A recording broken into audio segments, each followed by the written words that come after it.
evolved attack, just quick attacks its place before two rock throws. Dare I say, cooperate. But it's defense, oddly enough, so I switched to fight, which is a special move in this game, bringing him low, and he went for withdraw again. Interesting, I guess, since he didn't see better than expected. And up north, I realized Crawler gives us a great method to counter hikers with magnitude, and Demolisher wants them to chop quite hard as well, a great switch-out candidate from a wrong type.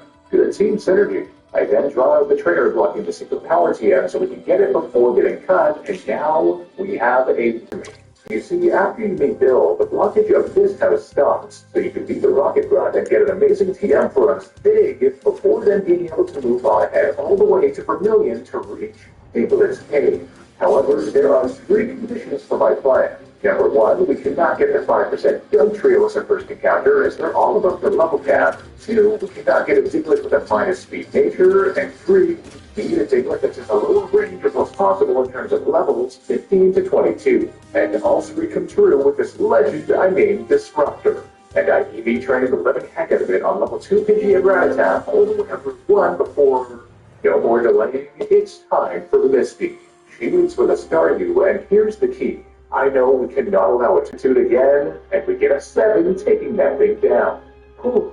But then it comes the biggest imaginable threat for our team, a fully evolved Starmie. This thing is already a monster on its own, but it either has super effective or 4 times super effective stat water pulse on our entire team. And in fact, both of its typings are each super effective against both of our best Pokemon's typings. But with our insane EV training and the level up, that's right, Disruptor can outspeed even it, as I need to guarantee a certain damage range with Big, and oh, this is going to be close. And down goes Disruptor, a sacrifice I knew would be necessary for to stand a chance. I then bring in Destroyer, and when our Water Pulse hits us even harder than I thought before, we only bring it to the red with Bite. Then our Oranberry helps. She then Super Potions as we hurt below half again, and we have no choice but to stay in here and take the hit as she did 48 HP damage on us last turn. But Starmie gets a low roll as Destroyer tanks it on just 1 singular HP, doesn't get confused, and unleashes with a final bite to take that thing down. I legitimately cannot believe it. I thought this battle straight up looked impossible at the outset, and we managed it. Honor allowed me to take an extremely unique idea and make it a reality.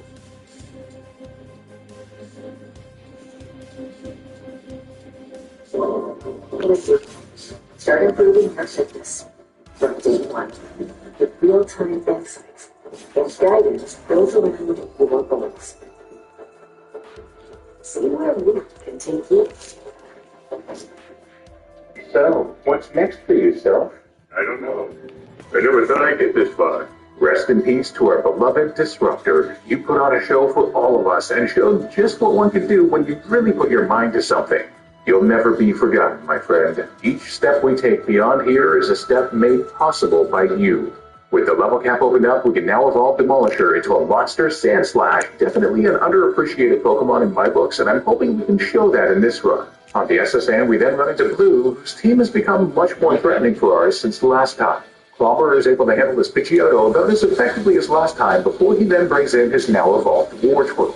A giant threat as I go into Destroyer, who gets hit by Water Gun for 20 HP. But no, he goes for Withdraw. Uh-oh. I have no choice but to rely on a Paraflinch strategy then by switching to Bite. I do get the flinch, avoiding the Torrent boosted attack, and taking him down. But it's not over yet, as in comes his now evolved Kadabra with Confusion, super effective against Destroyer, so I've got to switch into our only option, Demolisher. But he went for Disable. Interesting.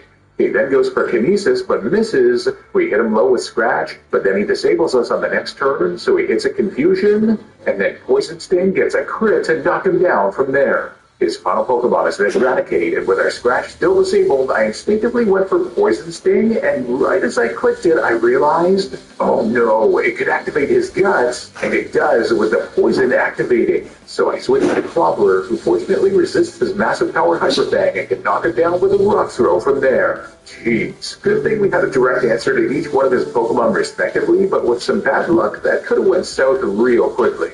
With Cut now in our hands, we can challenge the third gym leader, Lieutenant Surge, the Electric Trainer. You know, if I wanted to get jolted by a jacked veteran, I'd make some outrageous claims about my physical prowess at the local bar. But fortunately, I think this gym will be the first challenge that offers us some reprieve, as I genuinely see no way he can really challenge Clubber, having immunity or resistance to all of his moves, as Magnitude downs his Pokemon one by one, with the only annoyance being his double-teaming strategy, as we're left right about half after his quick attacking, and will you live up to your name, Clubber? Big sigh of relief here, 3 badges in the books. And even though Clubber does try to evolve, I'm going to prevent its evolution to ensure that we can get Earthquake at a reasonable level.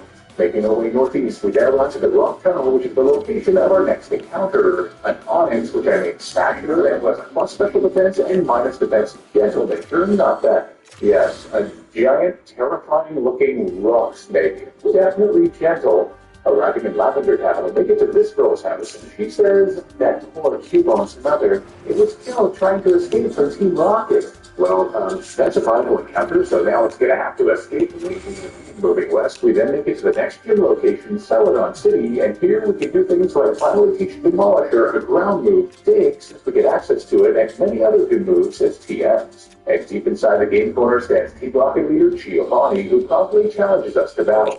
Against this lead Onyx, I go in with Demolisher, and with Onyx's low attack stat, I saw a great opportunity to raise our defense with Defense Curl. We get tagged by Bind and then land the stab super effective 60 power dig, which can't quite KO. But again, Onyx definitely can't do a whole lot to us, so to avoid the bind damage on the next turn, I switch to Whip Break to down. Then comes Rhyhorn, and again, Dig doesn't quite hit the range, but he only drops our speed before it suffers the same fate. His final Pokemon is a Kangaskhan, which definitely is a big threat, but with Demolishers, insane defense, and access to the super effective Break Break, we can bait it using Tailwind to bring our defense back to normal, which he does twice in fact, so now we're -1, but I'm feeling safe as we slam it to just a sliver, and then he lands a Mega Punch, and Demolisher tanks it on a third before taking that thing down. A crit would have actually been scary, but oh well, we got it done. Oh, there's my skill.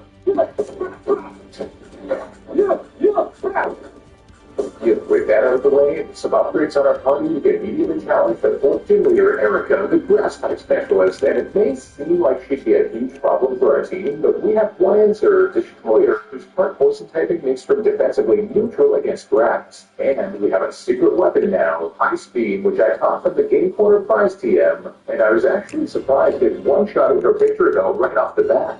Okay then, I was expecting to be hit by a stun spore, but now we can clearly do the same to her incoming Tangela, whose specialty is physical defense. Her final Pokemon and haste is that Vile Plume, as Ice Beam does 3/4, and then she misses her stun spore, even though I did have a Cherry Berry on, so I never gets the job done quite safely. Now that was another handy win. Hey, Grandma, that's some really good advice for the young folk out there. Listen to her, people. Drink tea instead. And no, not instantly drama content, I mean real-life leaf soup. Back at Lavender Town, our next encounter is locked just behind the blue battle, but with us having gone ahead already, we already do have the level advantage. So Destroyer can freeze both his Pidgeotto and Execute with Ice Beam in one shot. Kadabra was then even outspent by a Body Slam on the KO, and then we even have an answer for his War Portal at this stage at least, the Thunderbolt TM. Also from the game corner, as his new Growlithe does intimidate us, but Thunderbolt kills it too.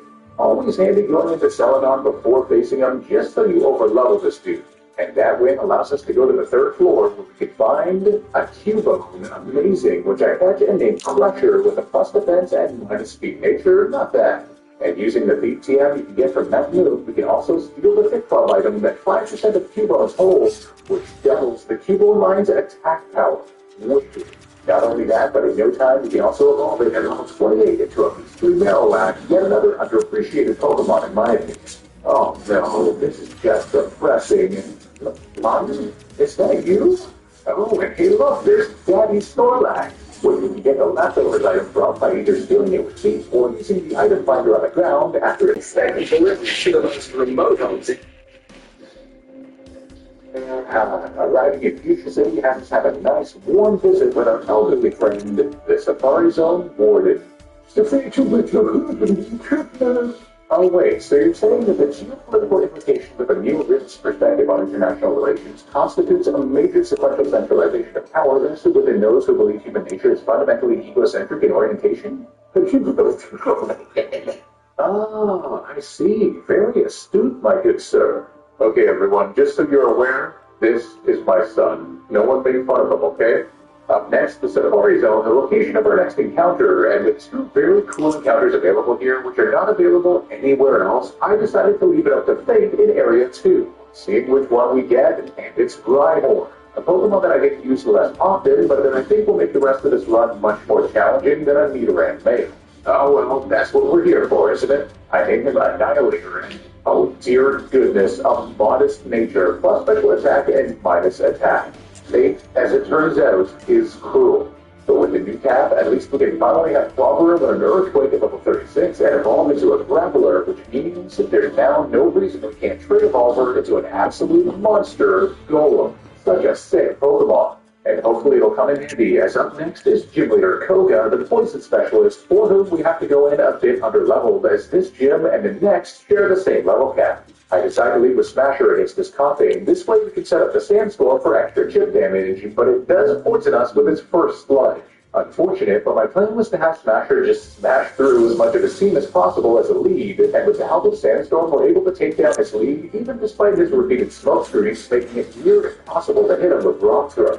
With us now below half health as his buff comes in, I make the switch into our newly evolved Clobberer as he minimizes, which could definitely start causing problems, but Clobberer doesn't give a crap and annihilates him in one hit with the stab super effective 100 power Earthquake with her base 110 attack stat. Insanity. A second Coughing that comes in, but we do miss our Rock Throw as he hits a slide before we bring the half, and then he misses Toxic, even though we have a Petra Berry on, so another one takes him down. Its final Pokemon is then a Weezing, and a surprisingly big threat against our team since it has Levitate and Sky High defense too. It keeps using Smoke Screen as well, so we can't hit a Rock Throw. We do get poisoned, but our berry heals us. But we do miss again, so he does land the Toxic after all. With our insanely low accuracy, I get frustrated and make the switch into Destroyer, who gets smoke screened and also misses 5 Ice Beams in a row. But I'm just mashing A, hoping for a hit, and we finally get one, and get the freeze.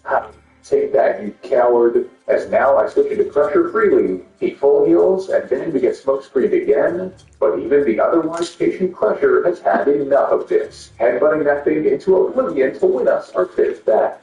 Good riddance, wacko. Go join the Pokemon League or something. And nearing the top of the Silph Co building in Saffron City, we have a major challenge upon us as our rival Blue challenges us to battle, now leading with his fully evolved Pidgeot, which lowers Smasher's attack right off the bat. The main point was to get Sandstorm up, but I decided to stay in and repeatedly hit it with Rock Throw to eventually take it down, getting hit for more damage than I thought Pidgeot would ever be able to manage due to that attack drop and or misses. Then it comes, his now fully evolved Blastoise. The one thing we have going for us is that its best move is still Water Gun, but damn, it still does a third on Destroyer upon switching. Thankfully, we outspeed with Thunderbolt to bring it just below half, and get a Paralysis, and he stays paralyzed, so although a Hyrule Crit could have downed us, we could take it down with one more. Whooping dodge, and now it comes Execute for the Ice Beam knockout, but then Alakazam.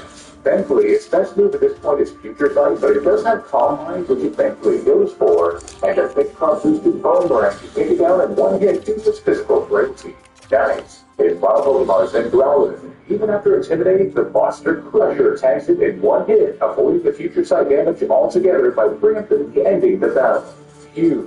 The final Silph Co challenge is then upon us, Giovanni, who apparently wants to make us experience a world of pain. Unfortunately for him, we've got Demolisher, who I do could safely defense curl against the Tigreano with a Petra Berry attached, avoiding poison from Poison Sting and its poison point ability too, downing it with one dig. His Kangaskhan then gets tagged for 2/3 before going for Rage, and with our +1 defense, Demolisher goes on a rampage, making Giovanni question why he ever dared to challenge us, only taking 32 HP damage across the whole battle, even despite his now fully evolved Superfood joining the fray, as our Petra Berry activated upon its Poison Point activation. Let's go. And now being able to approach the cap, we have an insane evolution as Annihilator fully evolves into a Rhydon, monster Pokemon despite its 2 4 types weaknesses. Can't wait to put this thing to use, but I'm afraid that won't quite happen yet, as we've got the Saffron Gym next, and I will never get over the fact that it took me until like a year ago to discover that you could quite literally just go up and down to the opposite wall panel without facing a single gym trainer until you simply arrive at Sabrina's room. Just ridiculous, but in time to take her on, gosh, Alakazam combined with her reflect capabilities and our team's low special defense means Psychic could practically sweep us, but I theorized for a while to devise one potential plan. Crusher, who I invested in the special defense and HP of since we already have a plus defense nature and the big bug to boost our attack. I thought Diablo would definitely reflect, but it went for Calm Mind instead, giving us the free KO. Interesting. That puts us in a better position than I thought, as Mr. The only power buff is the right side of E is pretty weak. Lost barrier at this point, which means we could Which makes sense. go for the highest but now I just go for Boomerang, and boy, it gets the job done with no stab on side beam, Phantom. Yeah, it's just the right side is really weak. That's like the only reason. At the same time, which evidently doesn't see the KO on us, so its AI therefore opts to use Calm Mind, which would be terrifying if we didn't have a KO method as 100 power staff big bug. I should try to get some right-handed defense before I'm done. I was not expecting that to go that smoothly. Kesselring's the only right-handed EDF, that's great. And they called the newborn U2. How original. Also, Mew giving birth. Is that what the new TCG Pocket card was meant to portray? Because, I mean, come on, what even is that angle? I love this. Pokemon Quiz. This fucking see down here, Stony. As much as I want to click yes, they jam, so our special attack is unaffected, and we can tsunami it off the map. Then got a Ponyta, so I immediately switched it to our newly evolved Annihilator, tanking 2 Fire Blasts reasonably well with the Rossberry on against the Burned, as Big obliterates that thing from there. Then in comes Arcanine with Intimidate, so I switch out into Clobberer, and he misses the first Fire Blast, and then the second does a quarter before we land a massive Power Earthquake to 1-hit KO, even that thing. There's a final Pokemon set Rapidash, and another Fire Blast brings us to half before we can have it suffer the same fate, winning us the second gym badge quite handily. Good job, team.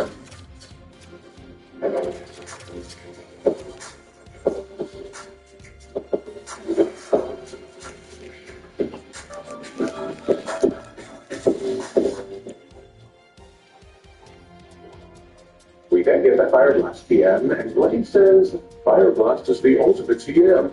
Don't waste it on a water Pokemon. Thanks for the warning, Blaine. That's exactly what I was just about to do, quite obviously. Well, listen, since we met up here, how about spending some time with me? No thanks, Bill. As much as I love the semi-islands as opposed to being an enterprise, I don't want to go on a 3-hour-long, inescapable fetch quest right before I finish off the 8th gym. Also, making my way through Pallet Town, I realized the Blues house doesn't have an upstairs. Are you telling me 3 people live on this one floor with no beds? No wonder Blue is always in a foul mood. Well, slightly to the north, we arrived back where we started our journey in Viridian City, where the 8th and final gym has now been unlocked, being led by none other than the Team Rocket leader, Giovanni himself. It's time to discover who is the true, supreme, ground-type trainer of the universe. Against his rival in the I lead with Crusher, who immediately crushes him with a Boomerang. Then comes his Dugtrio, which does have speed with the Earthquake, but our massive defenses have us eat it easily, and then Boomerang does it as well. Then comes Neoclete, which tries the same tactic, but to no avail, as Boomerang is super effective on it. The same then goes for Nidoking, and even a crit wouldn't have been able to take Crusher down, as that supreme Big Club power is to smash it into the ground, as well as his final Pokemon, Rhyhorn. Man, Crusher, you're scaring even me at this moment. Also, I love the ground gym badges. And why is fucking shit down here, too? Oh, shit. I'm glad it's not. As Giovanni gets by far the best for our team, Earthquake. Amazing. Sucks that we had to wait all game for it, but I'll take what we can get. And not only that, but there's a really cool thing that we can do. Going through all the badge checks, we can make it to the find Route 23 where there's grass, and this is the only place in the game you can find fully evolved Sandslash, which are the only Pokemon that have a 5% chance of holding the soft sand item to boost ground moves. And again, they only appear in leaf green. Since we have a big bug for Marowak, I didn't get it earlier, but technically you can get this after Sabrina, which is pretty cool. Following that, we then make it to Victory Road, which unfortunately doesn't have any encounters for us that we don't already have. But after a long journey, we can make it here again with its 120-hour downward move tutor, fantastic for Annihilator, who has the rockhead ability, which means it won't take any recoil from it as a consequence. After getting that taunt, we then arrive at the Indigo Plateau, which serves as the Pokemon League for both the Kanto and Johto regions. After fulfilling the rest of our EVs, getting any remaining items and TMs we might need along the way, and strategizing like Magnus Carlsen on Adderall, it's time for the Elite Four. The first Elite Four member took me forever to plan for, Lorelei the Ice Trainer, who could also be considered just as much a water trainer with super effectiveness or 4 times super effectiveness against our entire team and bulk beyond belief. There's no easy answer to her, and I'm just hoping we can make it out alive. Against her Dugong, I go in the Smasher, knowing we can at least land a rock throw for overhand, and I was hoping she'd go for a hail, so I could get the Sandstorm up on the next turn, but no, she goes for a Surf and immediately takes Smasher down in 1 hit. Ouch. And here's where things get tricky. I know we need to preserve Destroyer for later Four members, so I bring in Demolisher here to KO with the super effective Quick Break, but then in comes Cloyster, and with its massive defense, I know I have to switch. Bringing in Destroyer, the only thing I knew could KO it, and hoping it would go for Protect, as I've seen her do, and she does, so we get super effective Thunderbolt acting to flight. Yes, but the threat has just begun, as in comes Slowbro next. I have no choice but the Thunderbolt here, as we can't quite KO in the red, and oh man, this is where understanding enemy AI comes in so handy, as she didn't see the KO from Surf in this range and went for Amnesia instead, offering us a free KO with 2 more attacks after she healed fully. But another huge threat awaits, Jinx. And there is nothing. I can switch into a Stab super effective special attacking Ice Punch from a base 115 special attack Pokemon, so I stay in, and miraculously Destroyer actually outspeeds with a Body Slam, and I'm crossing my fingers for... yes, the paralysis, but she does make it through and it puts us to sleep. And I had a Citrus Berry on because I thought we would have been hit hard by now, so I have to watch hopelessly as we don't get woken up and get smashed by Ice Punch. Alright, I have to switch here, so I go into Demolisher. Yes, she finally stays paralyzed on the 3rd turn, so Demolisher can outspeed on the next one with a dig to KO. No way. But in comes her final Pokemon, Lapras. I have to stay in, so I hit a Brick Break for over half, and then she lets the Surf. But Demolisher with his bulk investment takes it below half before his Berry, and then Lapras' Berry activates, but it's not enough as a final Brick Break can chop her in 2 and win us the battle.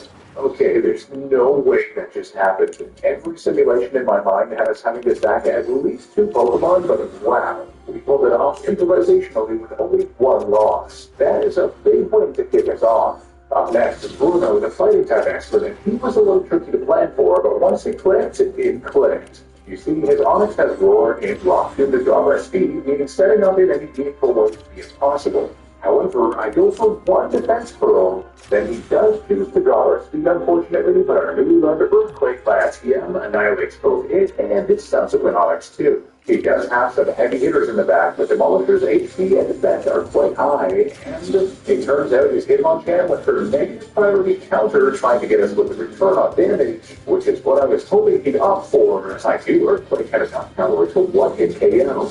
Brilliant. Then comes Hitmonlee, which hits a Brick Break for not much with our +1 defense, so another Earthquake takes it down. And then his final Pokemon is Machamp, which lands a Cross Chop, which does have a high crit ratio, and he does get one, but Demolisher the Legend takes it on 17 HP in the red and slams it hard to its Berry with another. We need to switch here, so I go to Crusher, whose defense is also great and not weak to fighting, and it looks like we shouldn't even be able to handle a crit as he hits us with no crits, so below half we can then land the 102 power return to take him down and get the W. Wowza, what a mono-ground performance. The 3rd Elite Four member Agatha, the Ghost Trainer, and Quizzy is full of nasty tricks like Status and Intimidate, but I lead with Destroyer against her Gengar. With the Poison type, you'd imagine this would be easy, but she does have Levitate, so ground moves aren't effective here. Shadow Punch is fortunately physical in this gen, and we have the Poison type, so she stops double teaming as 2 Thunderbolts deal her in. Next comes Haunter, which gets into a third by Thunderbolt, and then she hits Hypnosis, but I attached a Lone Berry in case we got put asleep or paralyzed, which heals us, and we can take it down with another. Her more powerful Gengar then comes in and does unfortunately land Hypnosis again, knowing she won't use it while we're asleep and will probably go for Nightmare, switching to Annihilator. And it works as she misses Hypnosis, and Annihilator puts on a show with a 4-hit Rock Blast to take her down from there. Our block then comes in with the Intimidate, so I switch into another Obliterate spent a ranged back. The last Elite Four member is a tricky one on the face of it, Lance, the Dragon Master, who is really a Flying Master, quite a juxtaposition against the ground team. Not only that, but he leads with a Hard Water to Intimidate Gyarados, which is one of several reasons why we needed to keep Destroyer alive, as we get immediately Thunderbolt out of the air for 4 times damage. This then brings in Aerodactyl, which is a wing attack for not much, as T-Bolt then gets that critical hit. Yes, go Destroyer, go! This brings in Dragonite, and it's time to unleash with the outspeed 4 times super effective odds beam, which not only downs it, but also its 2 remaining Dragonair as well, with the mere 2 times damage, offering Destroyer the clean sweep of land. I can't remember the last time we've done that, if ever. A 2-step challenge. Turn your trading into rewards. There's more to life than finding the perfect car.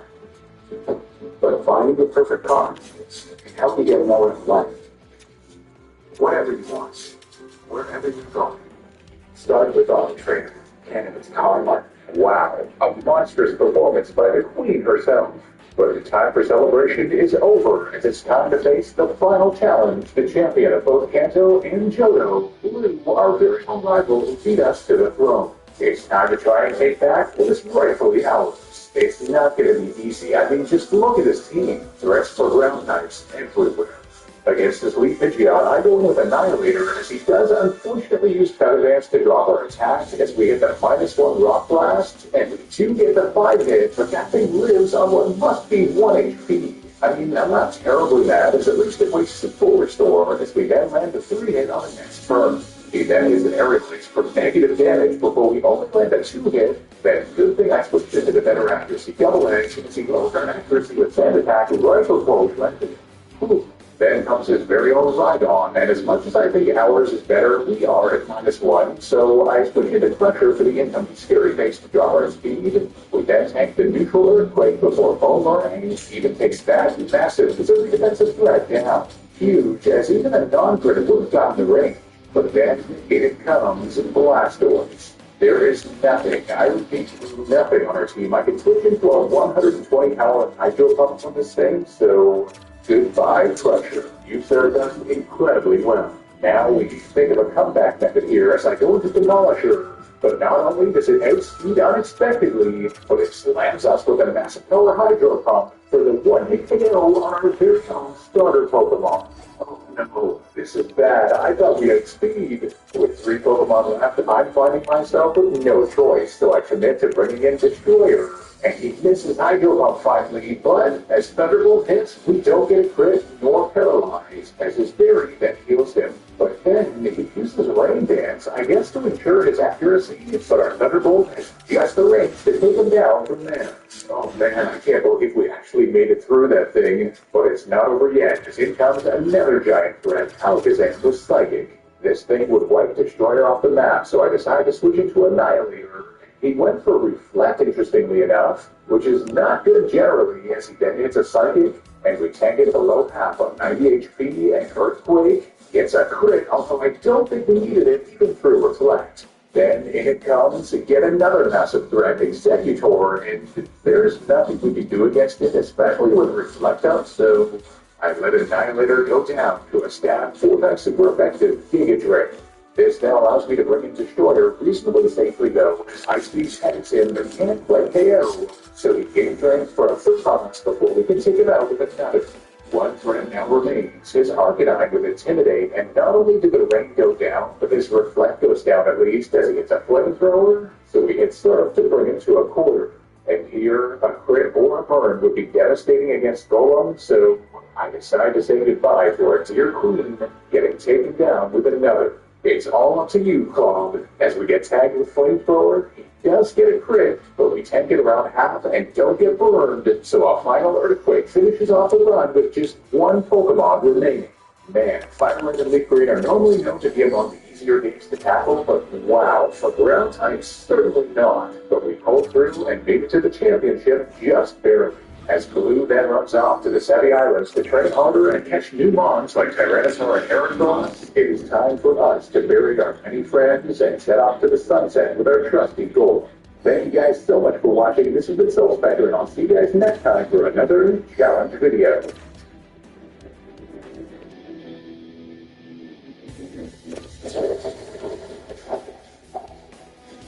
Sponge balls, nothing.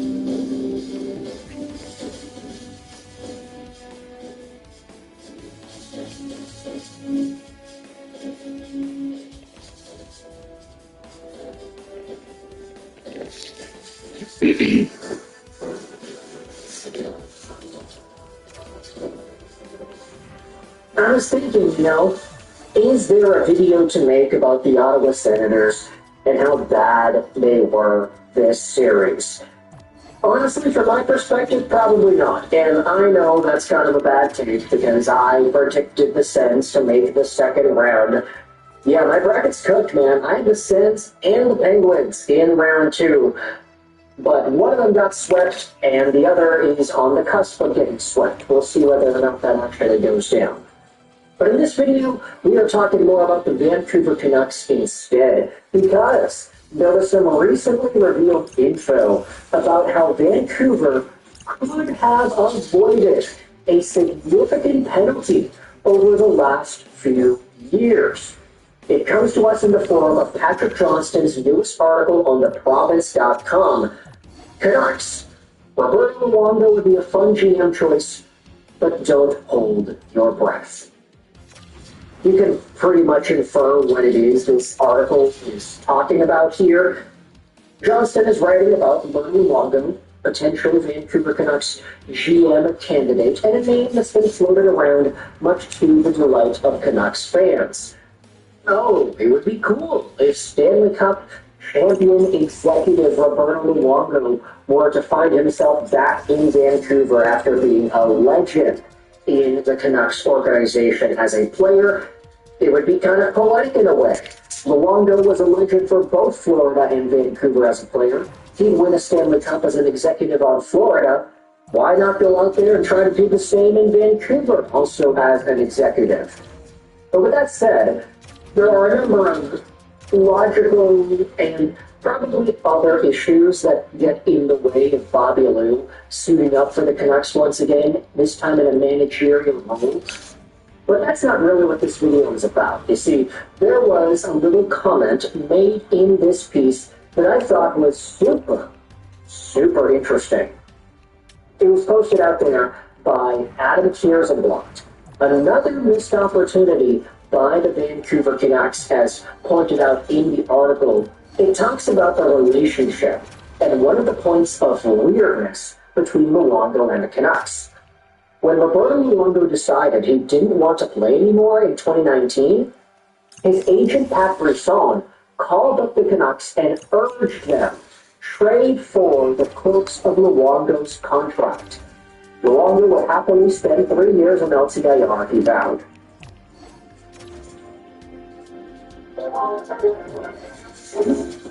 Lysol brand new day mango range. With the same Lysol protecting you first, plus the amazing scent of mango, you'll be ready for anything. Given that the cap recapture penalty the league forced on the Panthers and the Canucks as a result of his official retirement came with a much bigger cap charge than the remaining 3 years of Luongo's official cap hit. And that is quite the story here. The Vancouver Canucks, if you had missed it from all those years ago, ended up getting a significant chunk of cap taken away from their spending power when Roberto Luongo retired. There's a Puckpedia article about it. It's pretty good, and I will leave a link in the description if you want to go out there and read it. When Roberto Luongo retired, it triggered a cap recapture penalty as outlined in CBA Section 50.5, page 266.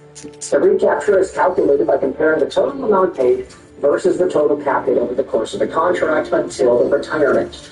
In Luongo's case, he had been paid $60.382 million, and his cap hit has been $5.33 for 9 years. That difference of $12.382 million is the recapture penalty that needs to be charged to teams. The article then goes over all the intricacies about Vancouver and Florida, but skipping to the end here, Vancouver's total recapture benefit over the contract is $9 million. Since he has 3 years remaining on his contract, that total is divided by 3. Therefore, Vancouver's cap charge over the next 3 years is $3.03 million a year. This dude ended up costing Vancouver $3.0 million a year for 3 seasons, and he wasn't even playing for them. If he had just been traded back to the Canucks, if the Canucks said, okay, yeah, sure, we'll trade back for Luongo's contract and just put out the LTIR the entire time, then they wouldn't have had to deal with this recapture penalty.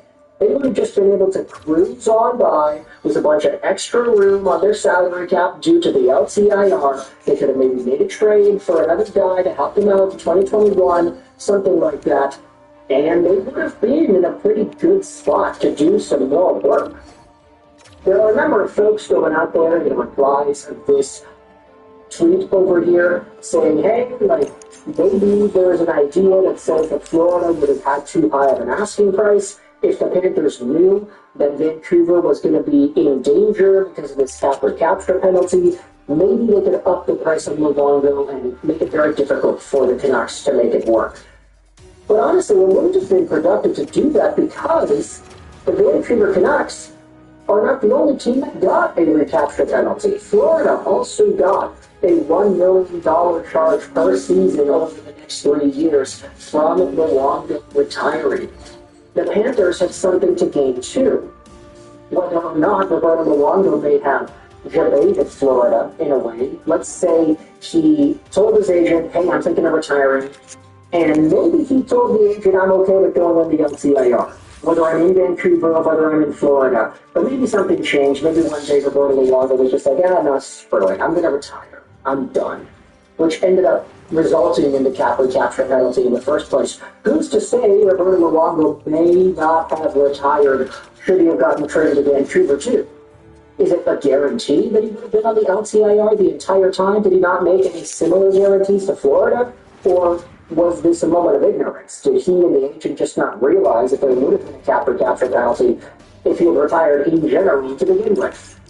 But that's besides the point. It's all hypothetical after all. It is written out here that the Vancouver Canucks were notified about the possibility of a recapture penalty being applied to them, and that in order to avoid it, they should have just traded for Luongo's contract. Imagine that, eh? The guy would have been able to come back to Vancouver in spirit. He would have just been on the LTIR the entire time. Vancouver would have had that bubble playoff run, and they still would have had extra cap space to use. I mean, it would have been a win-win-win for everybody involved. Florida gets out of that $1 million penalty. Vancouver gets out of the $3 million penalty. They would have been able to put that contract on LTIR, whether it's ownership or management that just didn't want to spend the extra money. It's so bizarre to me considering Vancouver's liberal usage of LTIR over the next few years with guys like Tucker Poolman and whatnot. So, Roberto Luongo, this crisis could have been averted, but it wasn't. The Vancouver Canucks just decided to ignore all signals of danger and just drive headfirst into the storm. They could have gotten Roberto Luongo back, and they would have been seen as heroes, man.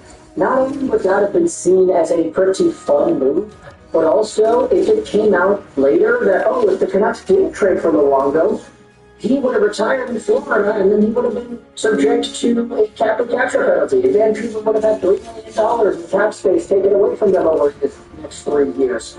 That would have been seen as an even better move. Like, oh, wow, thank goodness they decided to avoid this big, intricate, damaging amount to their cap because they traded for this guy. That's a great deal. But no. Either the price was too high or Vancouver was just too cheap. Let me know your thoughts in the comment section below about this Roberto Luongo thing coming back to haunt the Vancouver Canucks in the ways that it did.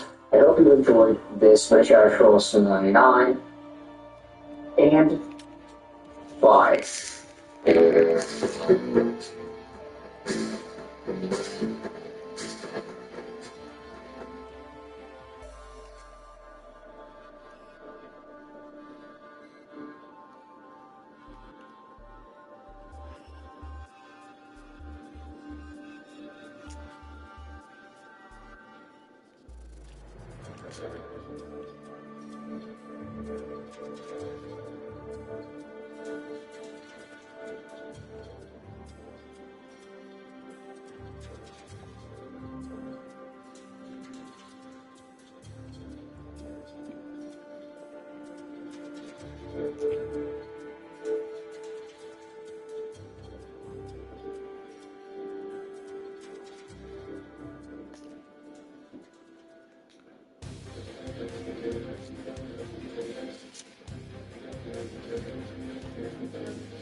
Not entirely sure.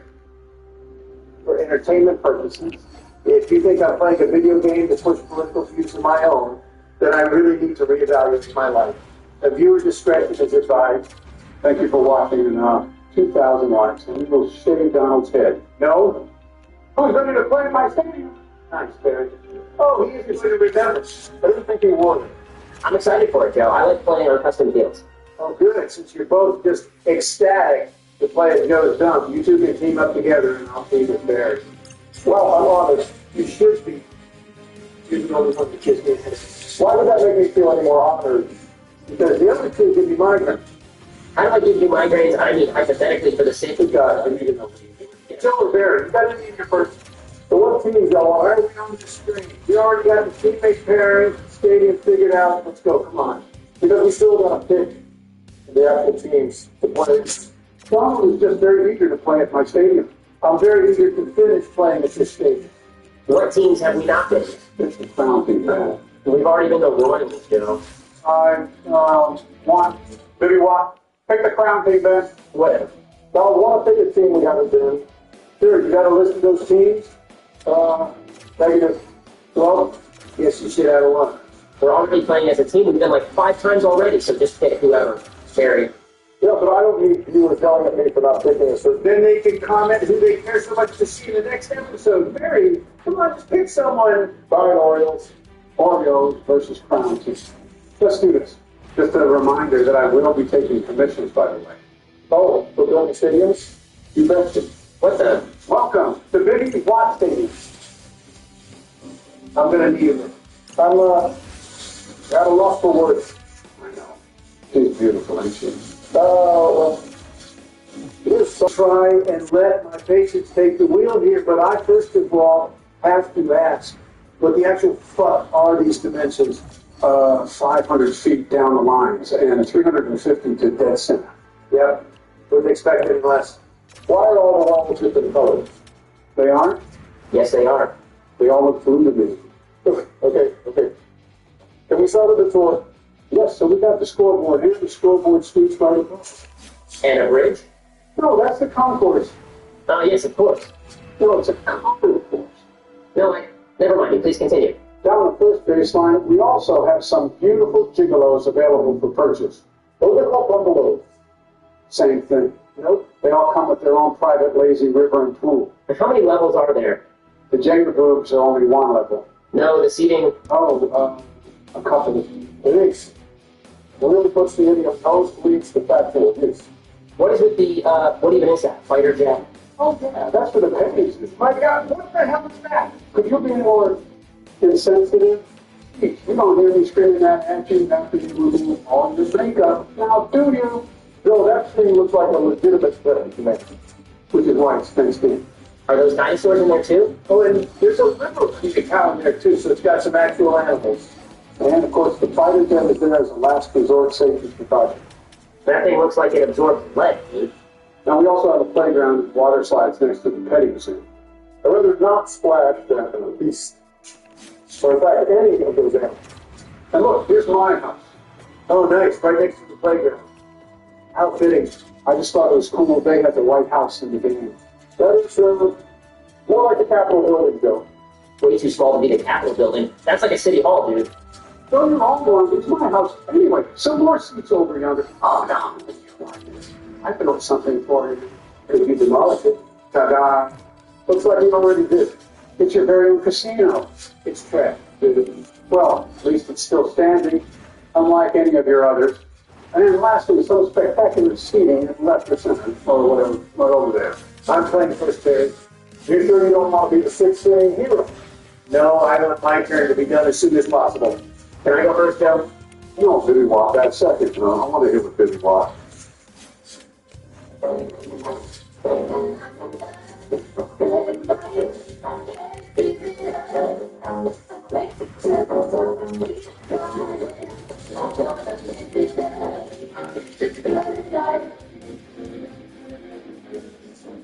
Oh, boy. No, that's good. I got it. This place is holding it. That thing is carrying. And it's down. Good thing I put these on the TV. Not really. The ball will just roll for days. Yeah, but he didn't. Whoa, how the heck did he? What a start. You know what? I like this part. You do? I mean, of course you do. I can't believe what I'm hearing. Now, hold on. Don't get in over your heads here. It's still a complete and utter piece of shit. I respectfully disagree. Okay, well, shit. I disrespectfully disagree with your respectful disagreement. This place still looks like it was built by your son Hunter while he was on one of his magical trips. With that being said, oh, Billy Watt with the apple. Excuse me, I'm still talking. That was very rude. And you're being very nasty. Don't interrupt me. I don't interrupt you when you're talking gibberish, do I? Yes. You do? Anyway, like I was trying to say. That's going to tie this game up. Then shut your ass up. Gotta go. Chill out. Billy Watt scores. Anyway, I like the dimensions of this stadium, if I'm being completely honest. I find it hard to believe that you are being completely honest. Anyway, my turn, Donald. No, really, I like the deep dimensions down the line to the short distance from home plate to dead center. You know why? Because it punishes the hitter for swinging late and early and rewards them for swinging on time. Oh, come on. How exactly is this punishment for me, Donald? Starter two or really because it says good right there. No, fake news. Good timing when taking it to dead center. Not entirely true. Just hit the damn ball there, little Benjamin. Let's just say, hypothetically, for the sake of the argument, that was an early swing. I need another elite pair. How exactly would that have been punishment for the batter when the outcome was the same? Because it still gave you a chance to make a play, man. So if Dylan was the one running off the box on that, he could have kicked over a sandbag, fallen off a bike, and fall up the steps on the Air Force One. And he still would have scored in time to spare. No offense, Dylan. You rambled for way too long. I stopped listening. Okay, but my point is it still gives the other team the chance to make a play. What chance, Donald? The chance to maybe hit the cutoff man before the batter leaves the plate. In fact, even just a hard ground ball down the line is pretty much a guaranteed trip around the bases. So the 500 feet down the line really makes it more of a thing. All right, that's mine, Joe. You're staking it shit. Donald. No. See, this is why I'm never nice. Every time I give a compliment, I'm hit with all these, oh, well, actually, let's just say, hypothetically, like, you know what? Fuck you and your stadium. Do you really mean that? I do now. I didn't before, but now I definitely do. Even the, that's going to be trouble. Even the petting zoo? Joe, that isn't a petting zoo. That's a come get mauled zoo. What is mauled? What's that mean? Why don't you hop your little picket fence and find out? Joe, can I ask what your inspiration was for this bill?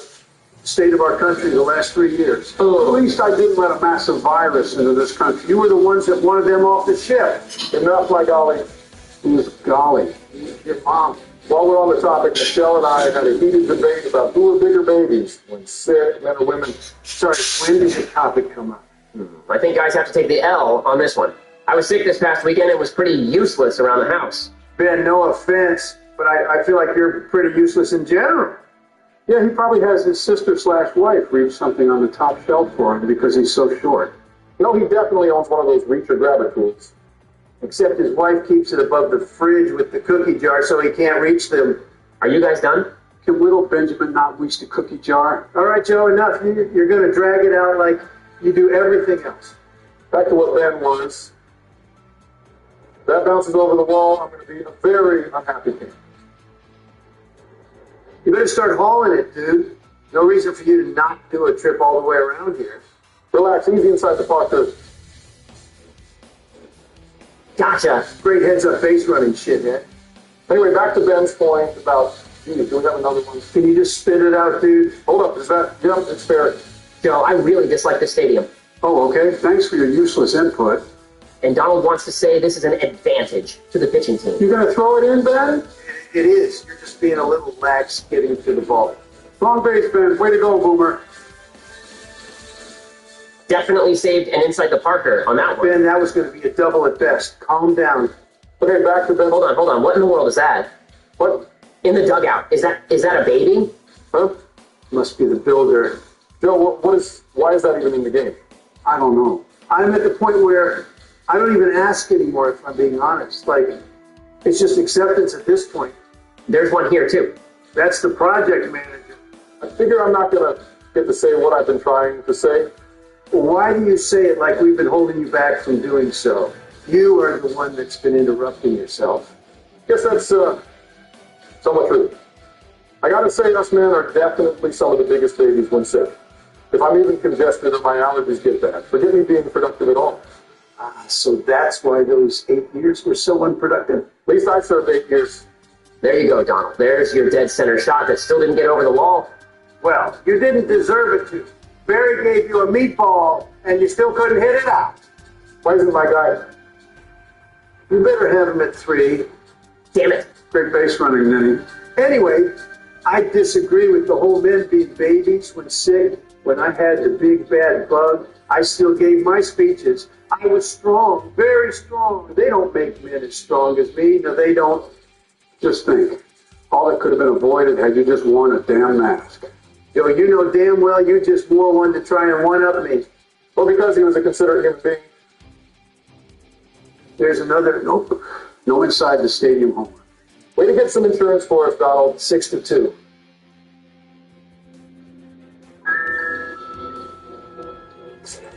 At Seaborn Foods, our new Unreal deal is on. Plus, get an extra deal when you load your My Offers. Find new deals every week at our best prices.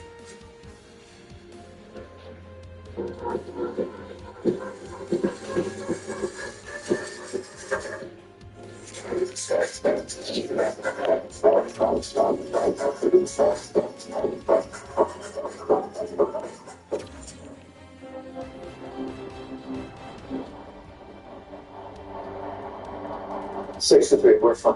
We should probably get someone from the craft the oh, please still be. Thanks, Barry. You distracted me. Oh, the bullpen. That's what I wanted to say. Yeah, Donald. We gotta get someone up. Chill, God. Oh, No, you better not, Joe. I'm going to do it. Joe, we need base runners right now. Shut up, Ben. You're lucky that was a terrible throw. All right, Donald, you're fully endured here. Relax, Barry. What an unathletic piece. Make him out, George. Don't ever compare me to George. You know, just for that, I'm keeping him in. Uh-oh, maybe watch causing some trouble. Yo, please stop talking like that. It's making me cringe. Not as much as Donald's managing ability is making me cringe. Oh my God. I'll take him out, all right? Or are you sure that Jimmy Watt ignores the stop sign? He wants it all. Yo, that was the go-ahead. Whatever. At least you tied it up. Happy, Barry? Why would you bring in a lefty to face a right-handed? Because it literally works. You wind too much, man. You're about to see a Trump masterclass. World-class comeback. No, I'm not. Because it's my turn. Wait, what? But I set this up perfect so I could come in clutch. Donald, you came in clutch for us, buddy. Please stay in. Obviously it is. Wouldn't you want it to go out, though? I know it is there. There we go. I just didn't want it to bounce over for a ground with them because then I couldn't bring it out for a triple. If that was me, it would have been gone. But that's Captain. Fuck. We're gonna have no steady cap space. Okay. What do you mean? I'm setting up for the double play? Ben wasn't here during that fiasco. Remember? I do because of how quiet and peaceful it was. Oh, yeah. Turn it. Joe, that wasn't even remotely within my reach. Because you didn't die. That was a good block. You can reach for anything. All right. Watch the bunch. That was probably the better option. Let it fall, Ben. Let it fall. It's an infield fly rule, Joe. He's automatically out. Oh, now they call it. As a Phillies fan, I confirm, like, look at him, dude. He's T-posing. But that's not T-posing. Whatever. For sure. Wasted no time there now, did he? Little Benjamin ties it up. That's right. Got a new ball game now, fellas. Oh, swing and a drive. Left center field. This one is out of here. Oh, it's a walk-off. Great decision making, Barry. 6-2, though. Don't you forget that. Great too, Barry. Don't you forget that. Oh, wait, where's the celebration? Isn't the game over? Oh, crap. I must have forgotten to switch it from 9 innings to 6. Oh, well, guess we got to keep playing. I am not playing anymore. No one has asked me to. Good. It's a walk-off. Ben and Joe won. We're going to call it here. Good game, Joe. We can provide the offense last inning. Thanks, baby. What? He is awesome. Everybody, thank you all for watching. Please be sure to like and subscribe, and we will see you in the next episode. Shit stadium, shit managing. Want to know what I thought about that entire game? Sure.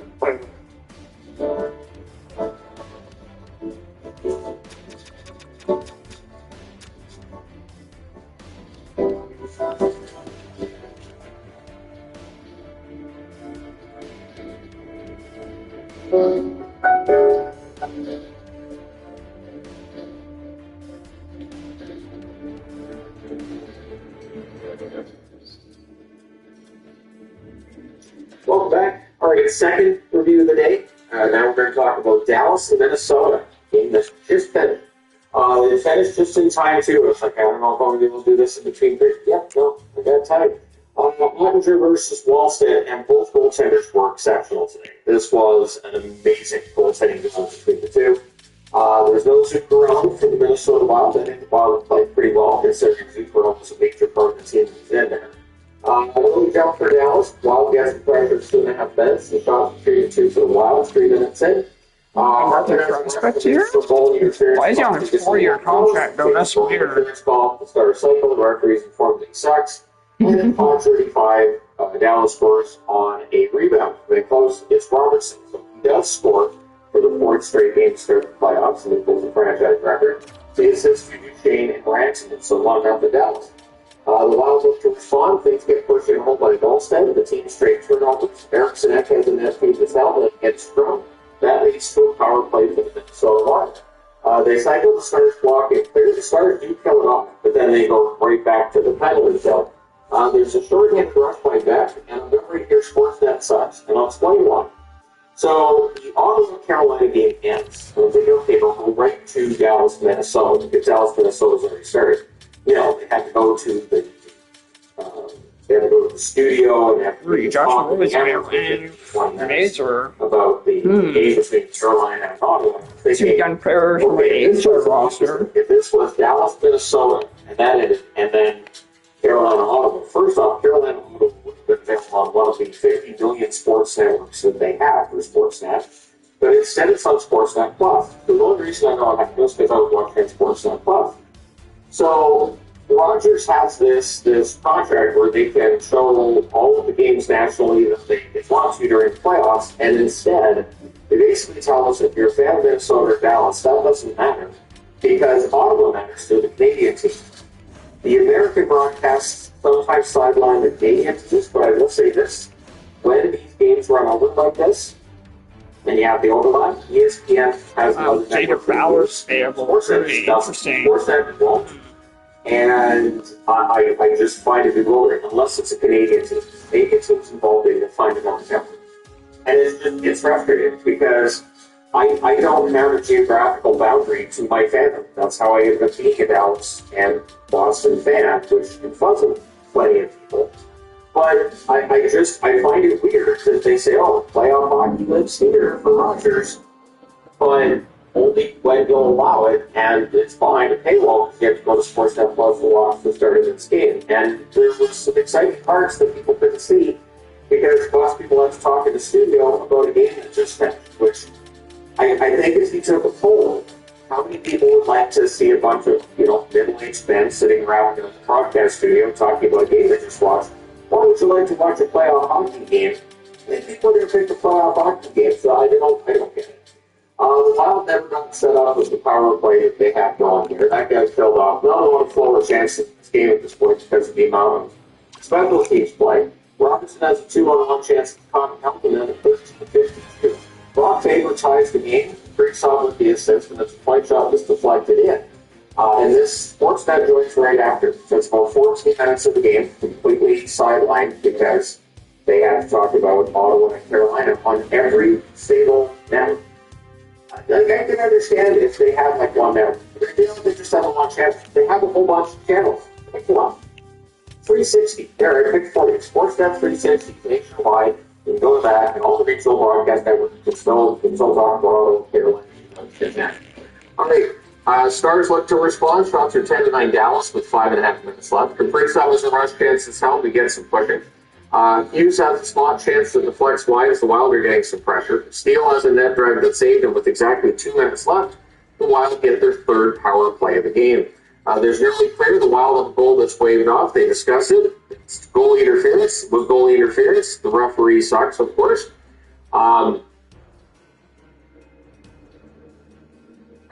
When your vehicle needs repair, we can fix it. From brakes to exhaust systems, from timing belts to wipers. And if you're not sure what the problem is, we have tools to diagnose it and get you back on the road.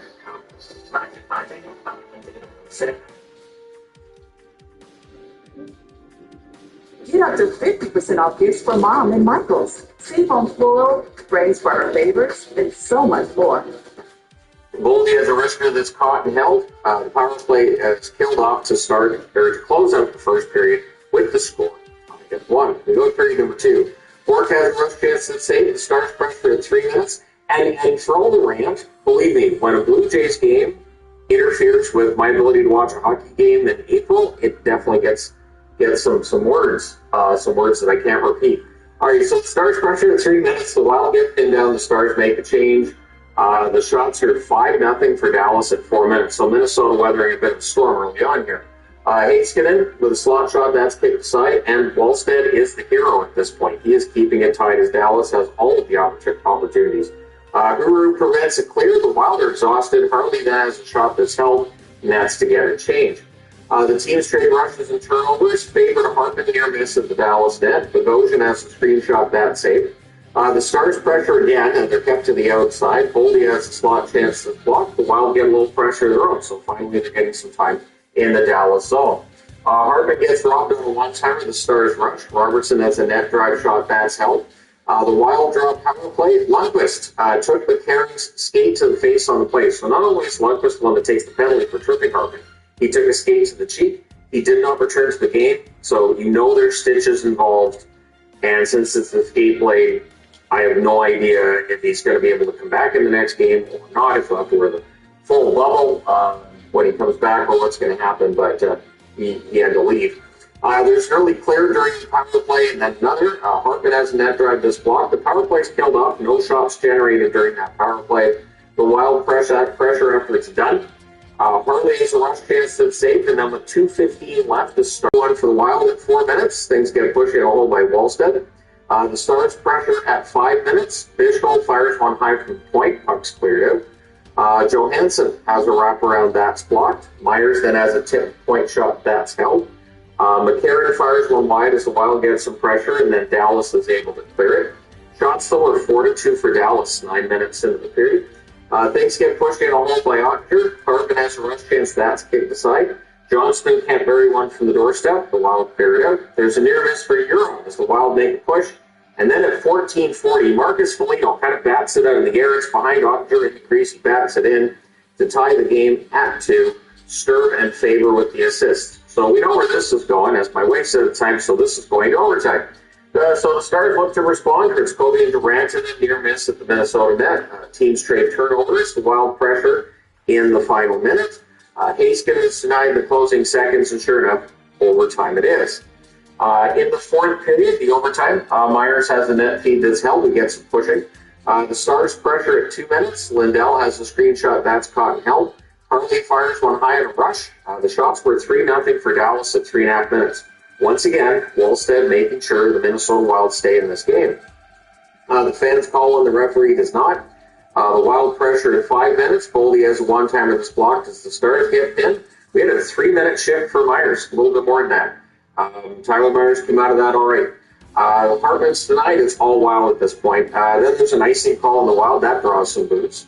Kaprizov has a slot shot that gets blocked. The teams trade turnovers. Heiskanen has a screenshot that's kicked aside. Eriksson was robbed on a rebound as the Wild pressure. So Ottinger's putting up some highlight reel saves at this point as well. Bork has one timer that's kicked aside. Uru's denied it multiple times during the same shift. Boldy's robbed, and we're into that goaltending duel. The Wild have a goal that's waved off for a kick, and yeah, it was pretty obvious it was a kick. You can't have that. So the Wild pressure to get it back. They get the pressure at 16 minutes. They get some more as well late in the period, and they score to tie the series. The game peaks at 19:31. And it's a point shot hit home by Boldy. Boldy gets the goal. Spurgeon at the Kaprizov with the assist. So it's a 3-2 overtime win for the Minnesota Wild. Ties the series at 2 games apiece. Robertson had 7 shots for Dallas in this game. Blackwell had 4 hits. Hartman had 7 shots, and Marcus Foligno had 7 hits to go with that tying goal he had. Ottinger saved 40 out of 43. He was spectacular. So was Wallstead. 43 saves on 45 shots. Game 5 should be fantastic. So we have a series that is the series, which is important. I was getting concerned that we could just see all of these series end over 5 games, but yeah, this was the series. Dallas went 2 for 2 on the power play. Meaning nothing 5-on-5 for Dallas. They've got to be better 5-on-5. Minnesota went 0 for 4, meaning their power play wasn't successful. So different stories for each team, but in the end, Minnesota gets a 3-2 win, and they have hit Dallas by a total of 42-22 in this one. So entertaining game. Eventually, there were slow points during this game, but in the end, it's still an entertaining game, and Minnesota gets the win. For the Wild, their playoff dreams are still alive. They're not going to Dallas down 3-1. They're going to Dallas with this.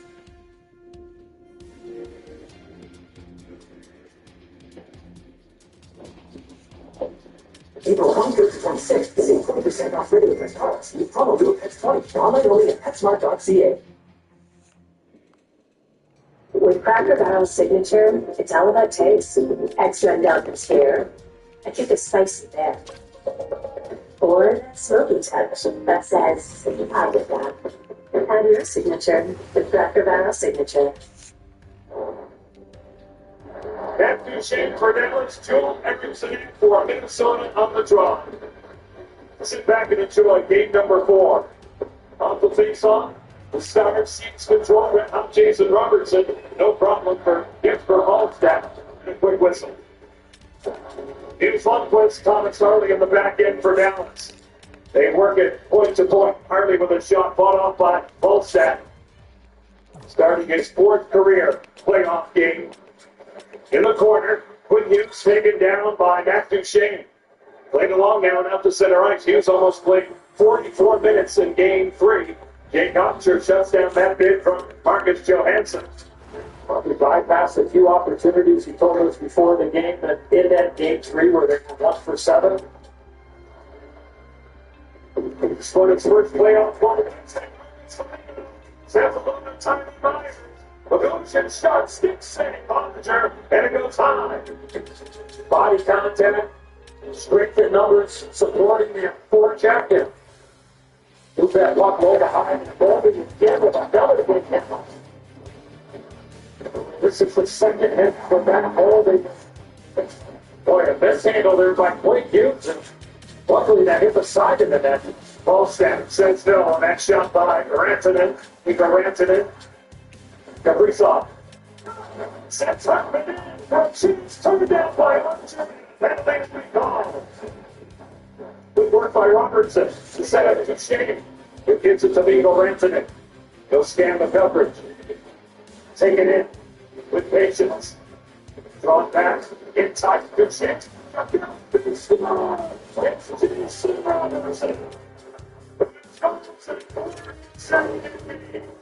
14-25 of the period.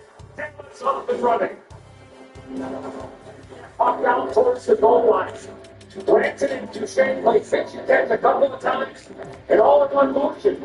He goes backhand, forehand, rebound, and here comes Robertson. He doesn't stay outside. He gets inside the dots and buries it down jump. Well, they had that seam pass the water earlier, and I think that was Yes, up to steady right. Well, hand off for Jonas Brodin. He goes wide, no problem off the chair. Left it back to the goal. Colin Blackwell finished off by Tarasenko. And coming to it now is Dallas' Thomas Harley. Here's Lundqvist. Turned back by Blackwell. Lundqvist has looked good in this series. To the wall, fucks a shot. Swallowed up by Bostad. Angles a pass favor with a check on Jason Robertson. Quinn Hughes. Indirection, Marcus Johansson. Played along for Eriksson from well out. And it's clutched by Ottinger. No further play. They're probably killed this firing perfect, but right now the way they make their reads. Favor. Hartman. Easy save for Jake Ottinger. Was injured in the second game of this series. That's why Sturms in the lineup. Robertson 2-on-1 with 4.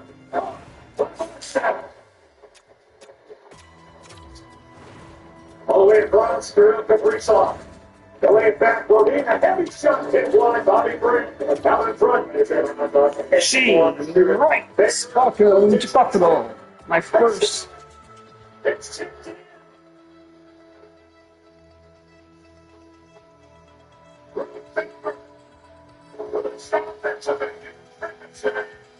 Minnesota, it's time. Well, right line. The ringside comes his puck back. The shot was on edge. But look at Kaprizov. He's the one that started the play. Oh, it goes off the barrel of Haskin. Haskin tries to block it. Watch, he kicks his left leg. He holds it right away. Somewhat for Archer doesn't see it. A perfect screen. Ranch Casino Arena. Dallas leads this best of 7 series. 2-1. Jason Robertson. Here comes the line quickly up the ice. It's on. It's on. Game number 4, which is tied and blood. All kinds of scoring chances. That's what I did for Ryan Hartman. He's dangerous from that area right between the hash marks. 35 seconds left in the power play. 47 seconds left in the period. The Stars there with an opportunity blocked by Eriksson. That was Miko Rantanen who has the puck. Down low, Duchesne thinking about the slot. Now Haskin for the Jerry score. Haskin. We're playing for 34-29 seconds left in the second period. From below the goal to Haskin. And the key to this play is that Haskin finds the hole. He probably wins. 5 feet, 7 feet to his left. She made a pass lane for Duchesne and beautifully done. Right over the glove. And 15 will be Tuesday night at American Airlines Center in Dallas, Texas. Simpson hurried up on the play with him. Sprints in, bowling, stumbling Johansson. There he is, though. Ottinger, tackle for late official. His puck takes a funny bounce off of the boards. He tries to go and make a play, but Riddle's used the goalie, the Johansson, and Ottinger was making a save. He did not know where that puck was, and you may mention the great play here by Johansson to stay on stop. The body's flying all over the place, back to the line. So look at Scuffing. Myers for the shot stop by Blumenstadt. Loose off the post. Still a spot for. Two still looking at the door. Have one together. Here in the last couple of minutes. Walks the right part of the street right there. That's something in. And now the Elves go to work. One stops and he takes the shot off the post and look at Hartman. Sturm against the point. Cradled by Hughes. Good Hughes will take it in that Blackwell. Big back his way. But he'll take it back. Faber stopped by Ottinger the rebound. McCarron's on it. Faber again across, calling for it for Hughes. Faber leaving it for Sturm. Sturm a shot. Stopped by Ottinger. Look at it.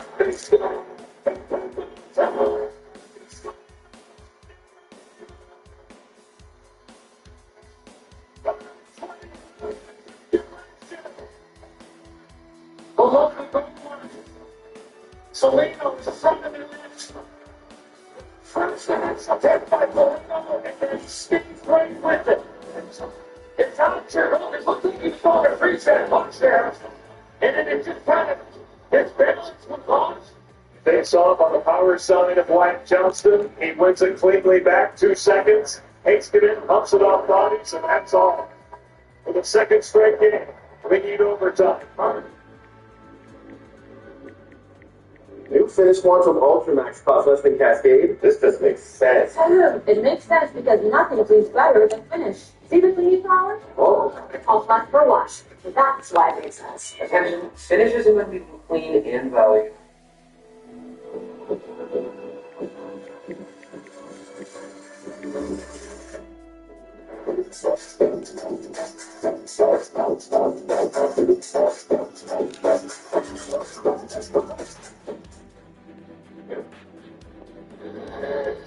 Long changes in the first overtime for the teams, and the first possession goes to Minnesota.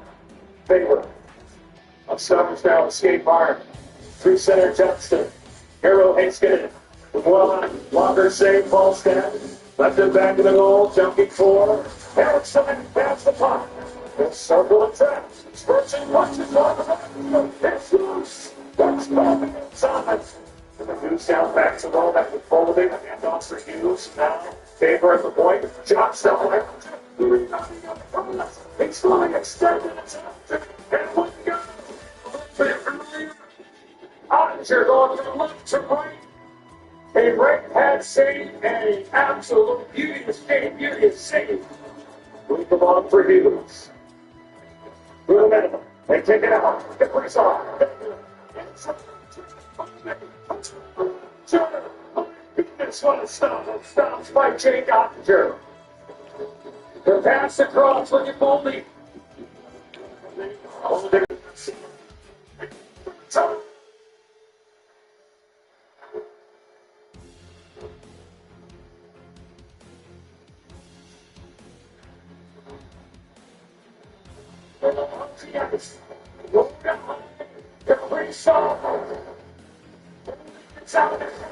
That puck is going probably at least 3 feet wide.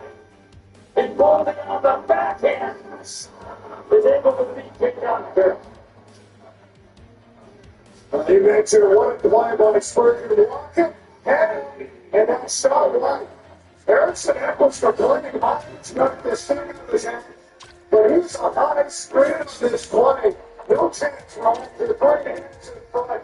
And a huge one by Matt Boldy to keep it on this series. Series turning it to Matt Boldy. It's to the pass of the line. They continue the down starts, reaching on overtime.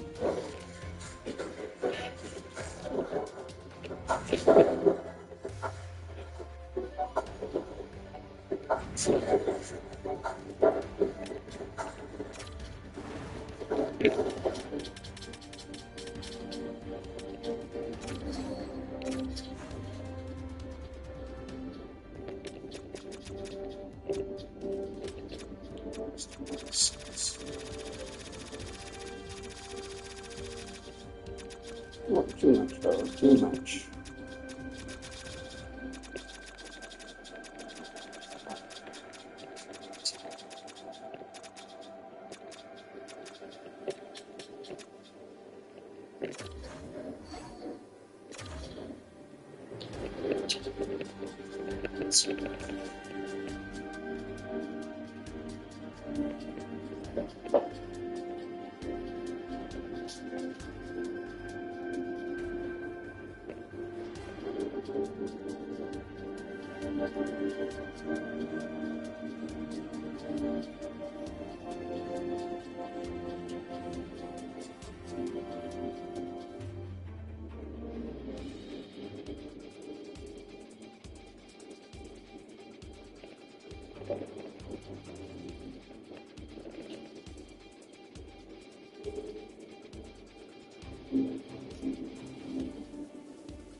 Nation's best at getting their blood sweating tears.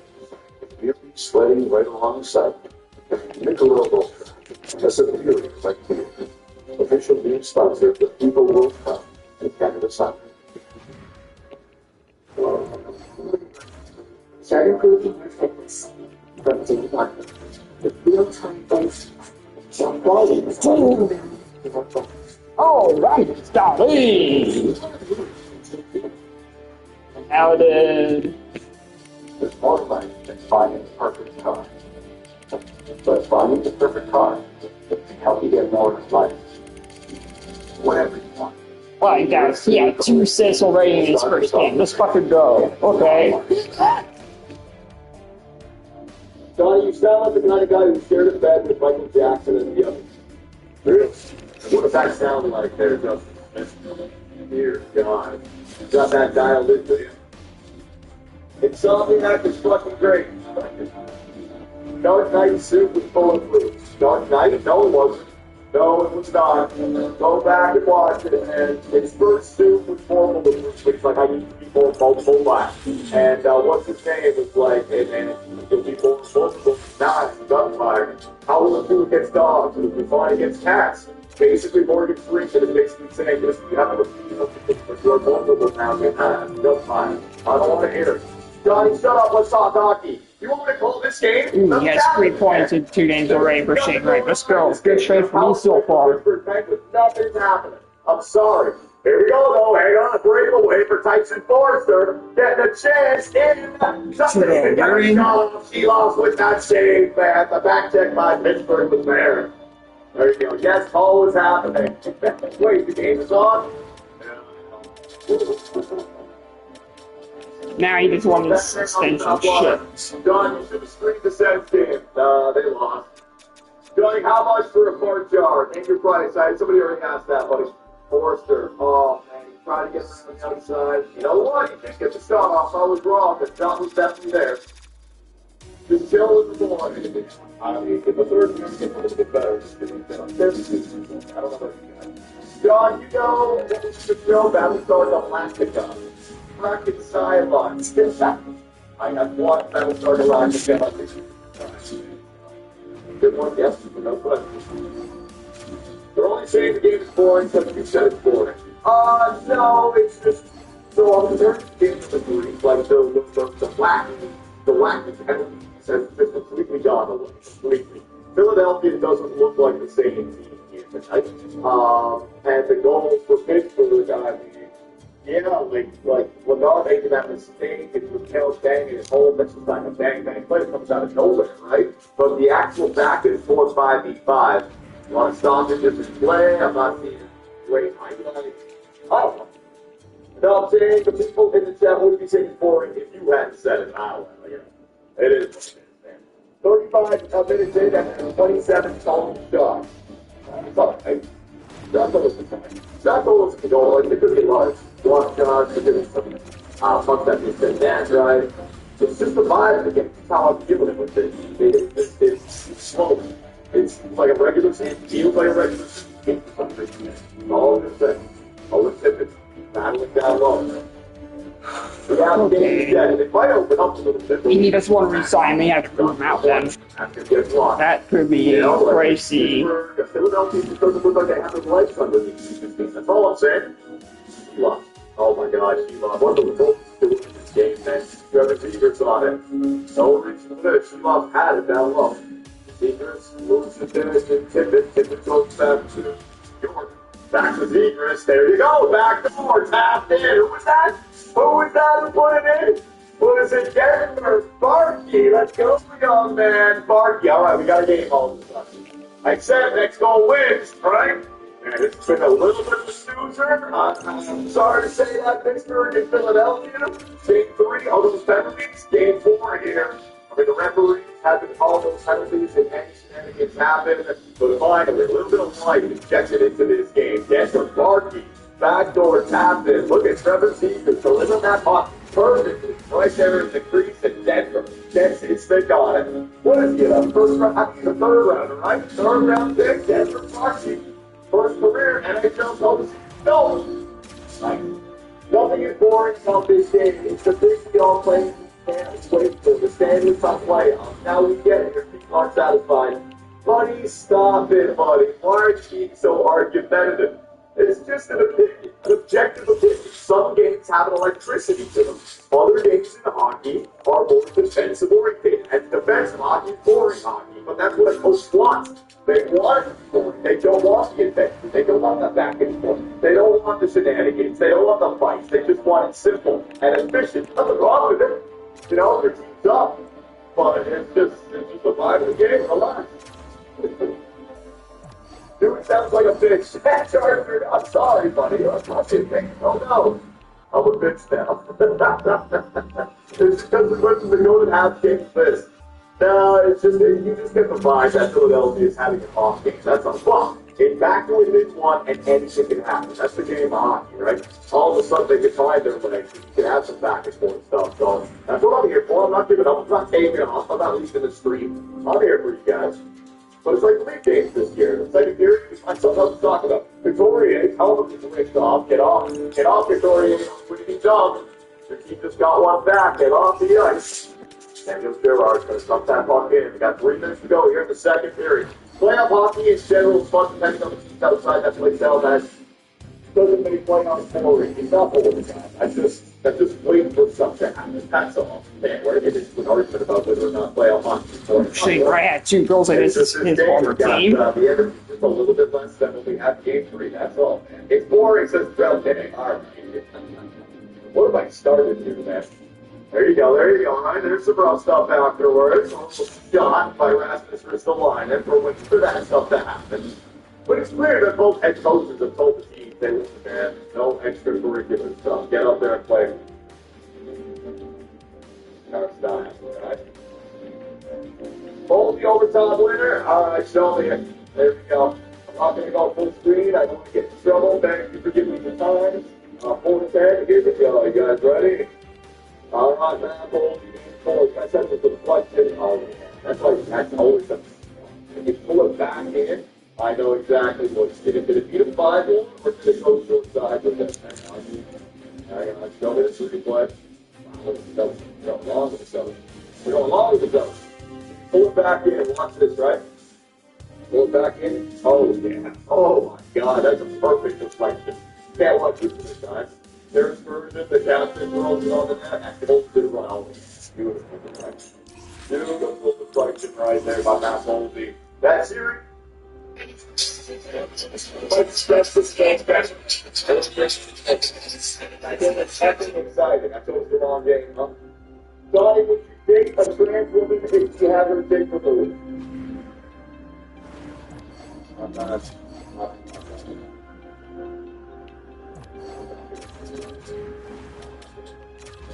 Well, you got a nice shit. Johnny, why is that guy obsessed with Jake? What did I just hear? Do me a favor, I don't know, man. I'm trying my best. I'm looking for chat. Fans are going a little bit offside. But it is what it is. The 2DC watch party sometimes it turns into something crazy, right? But whatever. It is what it is. You didn't say no, Johnny. I'm not. John, stop reading me. Wolverine, I need to. I need something to talk about, buddy. John, you're a pro. Nothing controversial gets past you.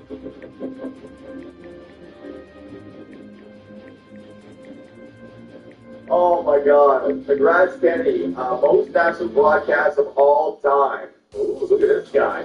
Over 1,545 broadcasts across the NHL, NFL, NBA, and MLB. National telecasts. Wow. Kenny Albert. You guys know the name Kenny Albert? There you go, Kenny. Let's go. I now know the name.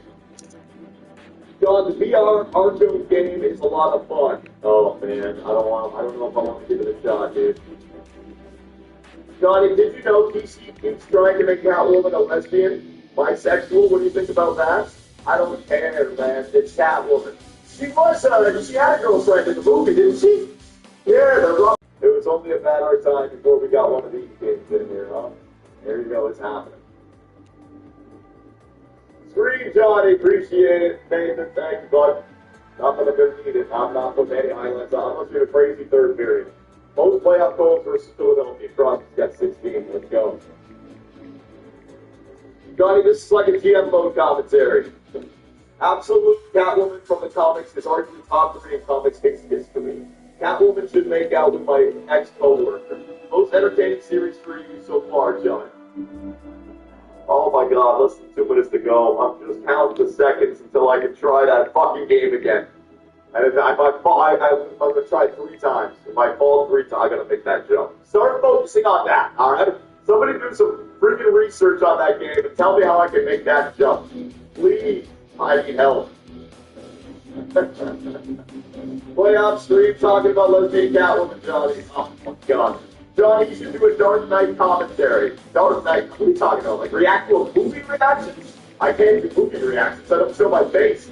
What would the point be? I would just be playing the Dark Knight on my YouTube channel. That would be a great 108, here's the second.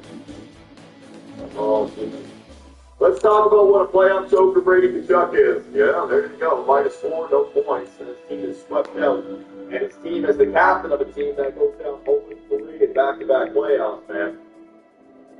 Johnny, what's for dinner? Tonight I think I got some pasta tonight, which is going to be good. Hang on! Philadelphia, Anaheim. He wants a call, though, then he gets slapped. Just sails that toss wide. All of a sudden, Philadelphia finding some chances here late in the second period. Are we going to have a pushback in the third? I'd love to see it. Nice feed by Anaheim. It just bounced over the stick of Seaver. Not going to go for an icy, though. 27 seconds left, thank God. Thank God. Johnny, past that 10 p.m., you naughty bitch. Oh, man, I don't eat before the stream, essentially, because it's too much there in my stomach. So, yeah, I have to have dinner afterwards. It's going to be a late dinner. Late dinner, man. Monster Johnny, yeah. There goes Pittsburgh. And Dory trying to get it in. 4 seconds left. That's a late chance. One-timer. Nice save by Vladar. The second period comes to an end. Did you know rats can laugh? Just a little AI fun fact while I wait for you to admit I've grown on you. I'm not just here to automate your life.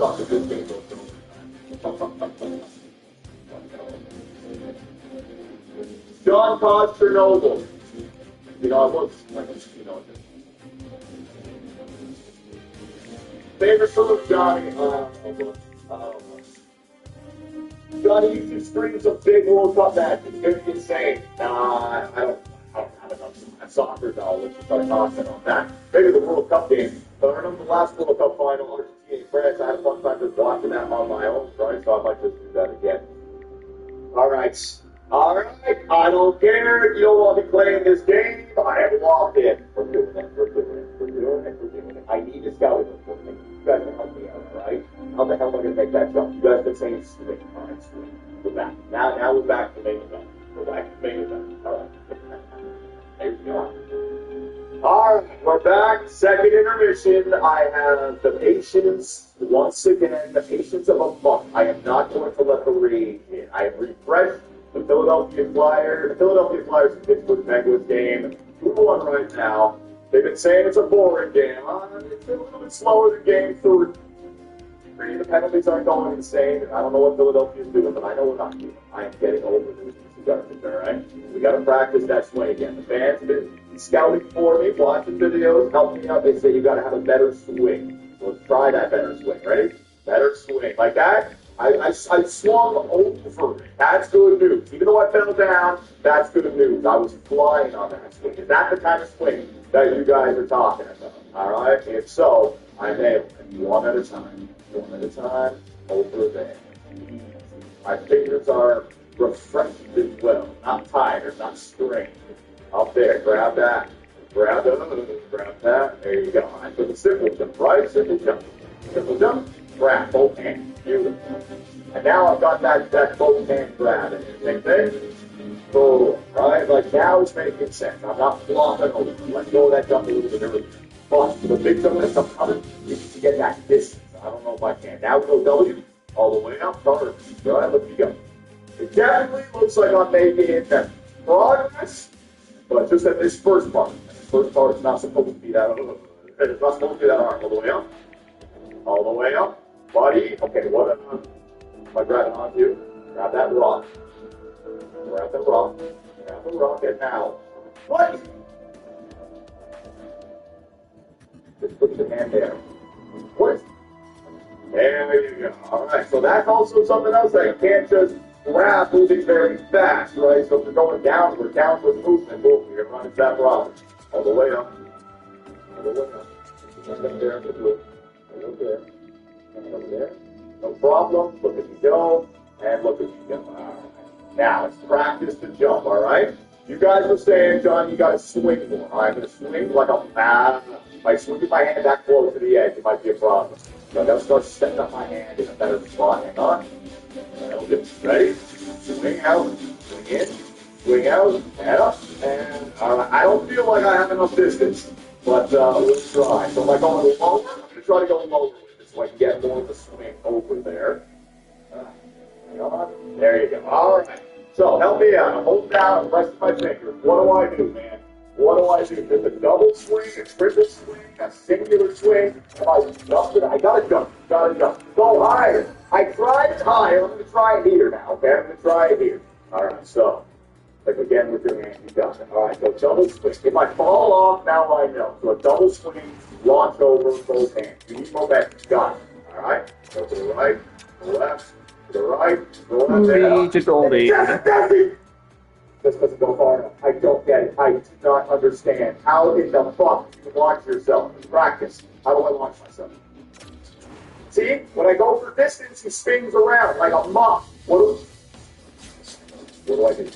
It's right there. What do I do? It's not going. I'm not getting horizontal movement, man. You suck at the game, Johnny. Practicing. Oh, okay, so you know what? I'm going to go higher up this time and see if I can make it. The one time that I did it, it was I was lower than it. I'm going to need to jump somehow. Can you use both arms? Let me try. So both arms like that. Oh. Yeah, it looks like you can't walk. It's like, no. There's no jumping. There was no jump. The second you let go, you just flop. So I don't know how I did that before. Oh, my God. But you know what? I didn't deserve to be here yet. I can't nail this. I didn't deserve to be here. I'm not going to beat the rest of the game if I can't get the first hard checkpoint jump. Come on, man. Freaking walking with this. All right, practice jumping. I don't want to jump down. But yeah, it's not that. That was a good one. That was it, man. If I could just, it's not that much of a swing. It's not. It's like, yeah, it's not that much of a swing. I gotta just remember that. I feel like I could do better than that, but I can't get it right. And that's the one. That is 100% what I gotta do. You just gotta nail it right. Okay, W, over there, okay, W, over there, no problem. Careful.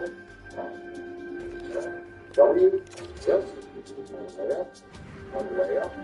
No, don't cross your hand. Don't cross your hand. All right. We're going to get another try. I said I'd get like 3, 4, 5 tries. for the third period here. Okay, so I'm going to try that. Try it out here. Try the spin. Ready? And yeah, see that? That's it. That is it. I just nailed it. I'm still not just these guys. It's like, what do you think? What do you think? That's it. That is 100%. All right. Come on. Come on. Put the further down. That is 100% it. That is 100% it. There you go. All right. You guys ready? That's 100% it. That looks better. So I'm not going to do some big roll. It's just one and you go. And then click both down. One. Okay. One of my right hand grabs. My right, but that makes one I want to be a little bit slower because if you fall on my right hand grab. Isabella, thank you. That's a great spot. I got Isabella back in. All right, come on. My hands are with me. Everyone's buying in. Everyone wants me to see someone. This is the next game. Like that, I do get that. The fact that I've been able to kind of figure out these jumps. I know progress isn't there just yet. Let me try again. Roll. Yeah. Let's try again. Roll. Not great. That one wasn't great. Try it again. Calm down. Roll. I know. Oh yeah. How about that? That was a good one. If I can just do that, I got it. I'm going to try to go lower next time. Because I got there, but my one hand wasn't enough to hold it because I was falling down, right? All the way up. Boom. Boom. All the way up. No, you don't have it. You don't have it. Put your arm there. Grab a little bit higher. All the way up. Boom. Boom. Bang. Boom. Other hand. Boom. W. Up. No problem. W. Up. No problem. Right there. Get your hand over there. Boom. Starting to make sense. My muscle memory is catching back up. My fingers are hurt because this game doesn't see them, but I'm getting this, man. Right there. No problem. Over there. No problem. All right. So again, another chance to practice. All right. So I'm going to go up and like that. Now that one I should have let go a little bit earlier. You can tell that he was spinning back, but that is it. All right. All right. So I can grab it at the bottom. I don't want to go too high. I want to go as far over to the right. Excellent. Yeah. Right there. All right, here we go. Wish me luck, everybody. Wish me luck. Hang on. I'm going to take a break on my fingers. Hang on. Please, hockey gods, deliver this for me. I need something to go my way here tonight. All right, here we go. One more time. Remember to click both hands when you do it. Ready? Oh, he's right. I don't get it. Why do I do it so well in other areas, but when I get to the fucking spot, I pull off an Austin Matthews game 7. The fuck is wrong with me? It's right here. Why? Why can't I do that all the way up there? Why can I not do that all the way up there? Why do I keep messing up when it matters the most? What the fuck? Toronto Maple Leaf fans are life, man. Let me tell you. Holy shit. Johnny, you suck. Look at that. Look at that. That's a lot, guys. It's a lot. Suck. You're terrible. They're asking Jones questions at the game today. You're not getting off my game. Not going to give up. I'm a stubborn bastard. All right, practice again. Now, see, I got to figure out why my guy does that. Like, what am I holding on too long? Yeah, don't hold on. Jump it and you go. You hold on, your anchor points in, fluffs you over. That's the mistake that I'm making. Goes all the way up. There. Look at me go. Look at me go. I'm a freaking expert at this point now. Yeah, there you go. All the way up. Beautiful. I need to get my setup for the next arm placement, right? Like I've done this part now so many damn times. There you go. No problem. Look at me go. Look at me go. I'm a freaking orangutan. Let's go, man. I am flying. All right. Last practice, right? Last practice. Let go of the left wing. Oh, did anyone see that? Did anyone see that? Did anyone see that one? I fucking launched. All right, come on. Come on, that's the one. That's what I gotta do. All right, don't overthink this. Not overthink this. Not overthink this. It's great. Not overthink this. Flew 4,000 feet, Johnny. Not overthink this, all right? Send it and go. Just send it and go. Oh, I didn't. Okay, I know what I did wrong there. I let go too early because I didn't want to spin down. That's my fault. That's my fault. I will take that one. I can fix that. No, we're okay. We're okay. I can fix that one. That's my fault. We're going up again. Up again, baby. And you blew it. What the F, man? Practice.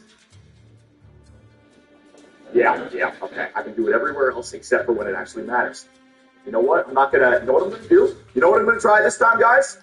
I'm gonna try something really dumb. And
Soothes dry, sensitive underarms with hyaluronic acid and vitamin E.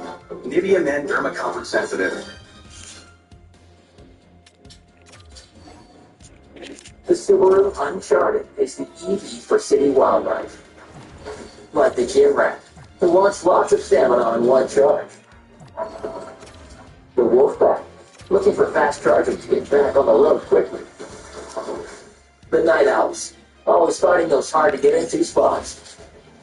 And the Early Bird, who loves to get a jump on the day. The all-new, all-electric 2026 Subaru Uncharted.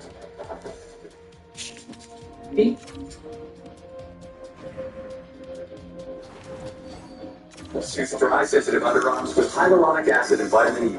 Nivea Men Derma Comfort Sensitive. Gary, right? It's too bad. 23 kilos each. I left behind a lot. You brought my guitar. I recognize this scratch, this mark.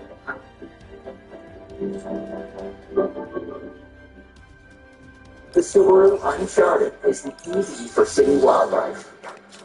Like the gym rat, who wants lots of stamina on one charge. The Wolfpack, looking for fast charging to get back on the road quickly. The Night Owls, always finding those hard to get into spots. And the Early Bird, who loves to get a jump on the day. The all-new, all-electric 2026 Subaru Uncharted. Alrighty guys, this is it. Welcome back.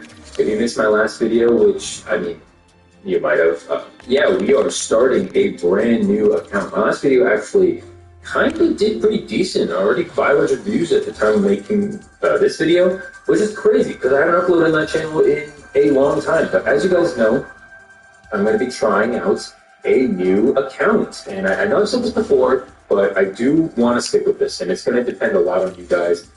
I know that you're not really, you know, you didn't really sub for this kind of thing, right? You subbed mainly for the, I guess, the education part of Pokemon Go, but yeah, let's just start, okay? We're going with it. I'm going to try, let's just try skin tone number 2. Let's female, and we're just going to go with it, you know? I don't entirely know. Let's just go crew cut. Should we should I be getting stuff? I don't really, let's try the mustache, but I don't really know a good color, to be quite honest with you guys. Honestly, it'll probably end up getting covered by some kind of hat or accessory at some point. It's just go gray. Jesus. So it's gray. I don't like the green hair, so let's try to change that real quick. Actually, really, oh no. I actually don't know. Probably should have thought of this earlier, but let's go with the regular blonde. Can you tell? Let's go with t-shirts. Let's go boots or shoes. You really can't tell the difference. I don't really like the color of shirts. Orange is my favorite color, so let's go with the dark orange. And yeah, my name is going to be Iron Dyna. We'll see if that lasts. See if it fits. Cool. And as you can tell, we are in. We are officially in. I'm going to go ahead and make the interface. It looks like it is pretty big. So can we go a little bigger? Let's make it as big as possible for guys. And yeah, excuse me, here we go. Yeah, the global chat and everything. I am. Let me make sure that my settings are right. For some reason, it looks like. Are they not? Oh, are they not? I think they could be. Maybe something is going on here. Yeah, that should be it. But it will confuse. Sound is good. Okay. Yeah, for some reason that's not showing. Let's go ahead and get started. So it's Iron Dyna, and we're just going to go ahead and start with the playthrough. I'm not going to necessarily talk the entire time. I reset my strings, by the way, for those guys who are interested. So you can read the dialogue. Now, just while we're going through like this opening cutscene, I got this up memorized like the back of my hand. I am not trying to speedrun anything. My main goal in this series is to catch every Pokemon. Okay? That's it. It's not necessarily to catch every shiny. It's not necessarily to be like a Nuzlocke of some kind or anything like that. I'm actually going to go with the GOAT. It is not going to be Squirtle. It is not going to be Bulbasaur. I am going to go with the GOAT, Charmander himself. Yes, I do have a water type and a fire type planned out for this storyline run, and so Gary is going to take Squirtle, and I am going to take Charmander. I'm going to go ahead and close the global chat just to make it a little bit cleaner for you guys. I'm also going to turn up the music because I can barely hear it. Don't know about you guys, but yeah, here we go. I don't like how big that is. That's a little annoying. Maybe it's the interface. Let me lower the interface just because I do not want that to be. Okay, that's a little better. It's a little better. We're just going to go with the 1.75 interface. Hopefully you guys are okay with that. Again, just to clarify, I'm not going for a million Pokéyen, not going for a Nuzlocke, not going for any sort of like crazy speed run or anything like that. This is just for fun. And during the course of this video, in the course of this series, I want to remind you guys, have fun with whatever you're doing, whatever game it is. Maybe it's Pokemon Mo, maybe it's, maybe you're going for runs every day, maybe it's Call of Duty, maybe it's Valorant, right? Like, if you're not having fun with it at a certain point, just do something that you're going to have fun with. It's as simple as that. I'm actually going to go ahead and go back in my mom's house because I'm pretty sure that I can get a potion. I don't know why, for some reason, I wasn't able to before. Maybe that's in the storyline only. Doesn't seem like I'm able to. Very interesting. Maybe I have to talk to her? Take a rest. No, that's not it. And so yeah, with this, I'm not going to go in any particular order, but just at some point before the end of the series, I hope to get basically all of the Pokemon. That means I'm going to catch everything. And for the storyline, I'm going to try my best to get decent Pokemon. So that doesn't mean you're going to see it. Maybe I'll get something off screen or whatnot. I am willing to use the GTL. I'm not really trying to lean on the GTL or anything like that. But I'm not off of this. This isn't necessarily a full-on Iron Man. I'm not going to be buying things. I'm not going to buy things. I'm gonna have an OT Pokédex basically. That's what I'll say. That doesn't mean that I'm not going to spend money on the credit card.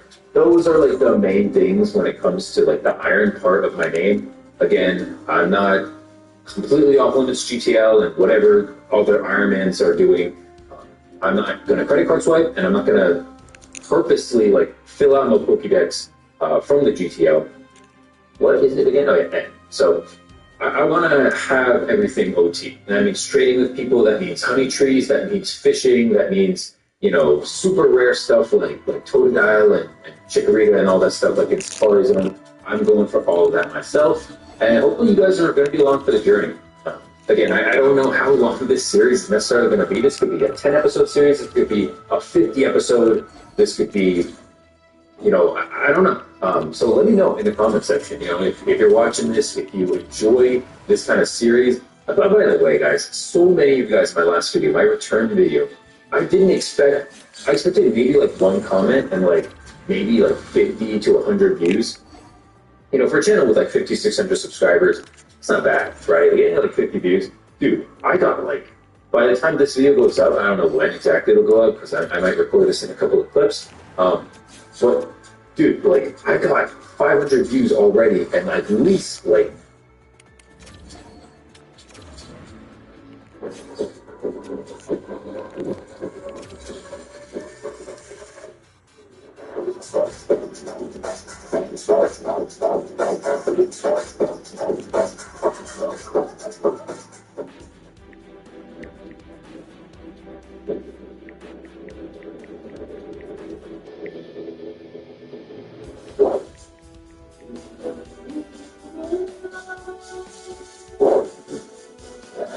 10 to 15 comments.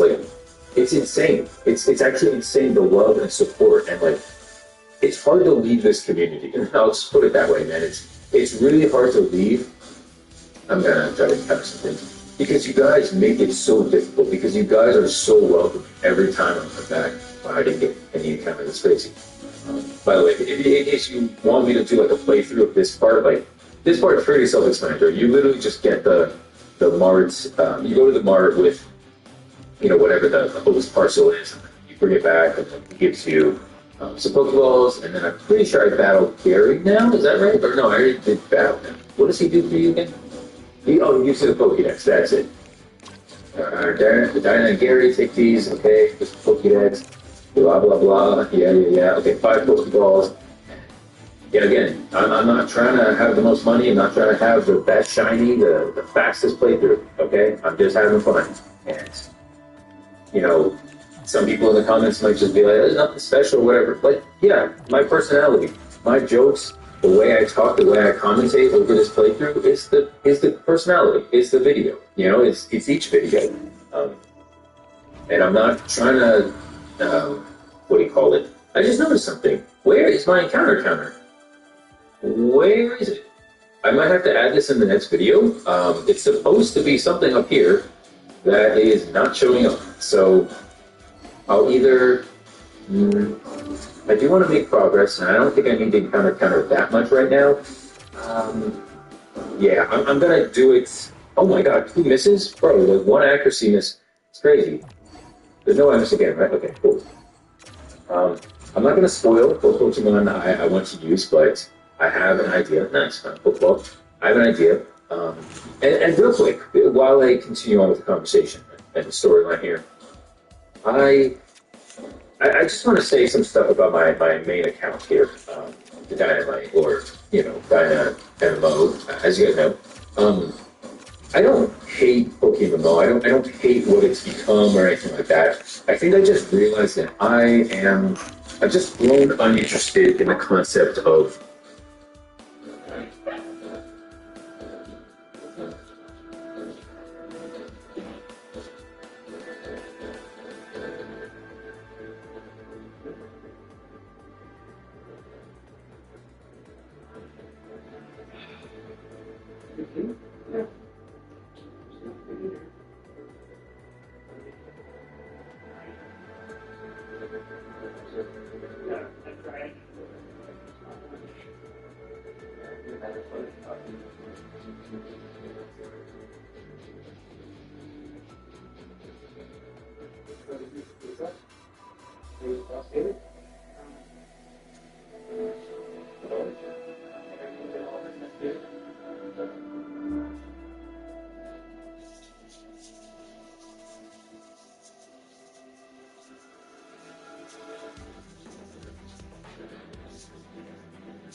Shiny hunting, you know, and money making, and those things aren't bad, but it feels like a never ending struggle, if that makes sense. And it kind of is, right? MMOs are designed to be like that. In my current state, you know, you can say whatever you want. Wow, nice shiny venusaur. Wow, that is tempting. But in my current state, guys, in real life, I don't have the time to go back and forth in grass. I don't have the time to do a gym run every single day. I do want to play this game. I do like Pokemon. I've never not liked Pokemon. You know, whether it's the card game or a different game or anything like that. Like, I've always liked it, you know? And I've always felt like it was something, like, it's just a part of me. It's just nostalgia. I just realized I'm actually going to want to go back to the mart and pick up as many Pokeballs as I can at this point. Yeah, I don't think we're going to run into the next Pokemon just yet, but again, I'm catching every single one. And I for my storyline ones, I want at least, you know, solid ones, like 125 and up, things like that. I'm just going to get the max, which is 4. There we go. I think if I remember correctly, I talked to this, which does something. Oh, makeover. Okay, I don't care about that. And yeah, like I said, like, Equinox more than just it's your and your well, it's your Equinox with advanced safety features. Shadow.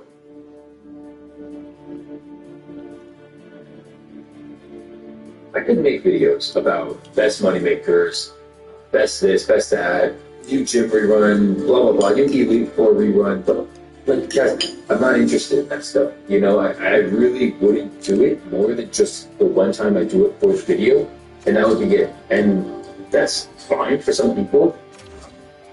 But for me, it's like, I don't know. I don't need to do that. There's people who are more passionate who will do that. I think a member won't kill this bit around. Kind of, you know, I'm like a spoilist. I am not going to run Nidoran's run. As cool as it would be, as I wouldn't say Nidoran is broken, but it is pretty dang good. It's a pretty nice Pokemon. Okay, let's take a look at the IVs while we hunt for another one. I'm just gonna, you know, get some speed before I go back for the healing anyway. And it's a 49. That's fantastic. If you don't know what IVs are, it's like a special thing within Pokemon. An Oddish. I actually do want an Oddish. But yeah, no, not a critical. Okay.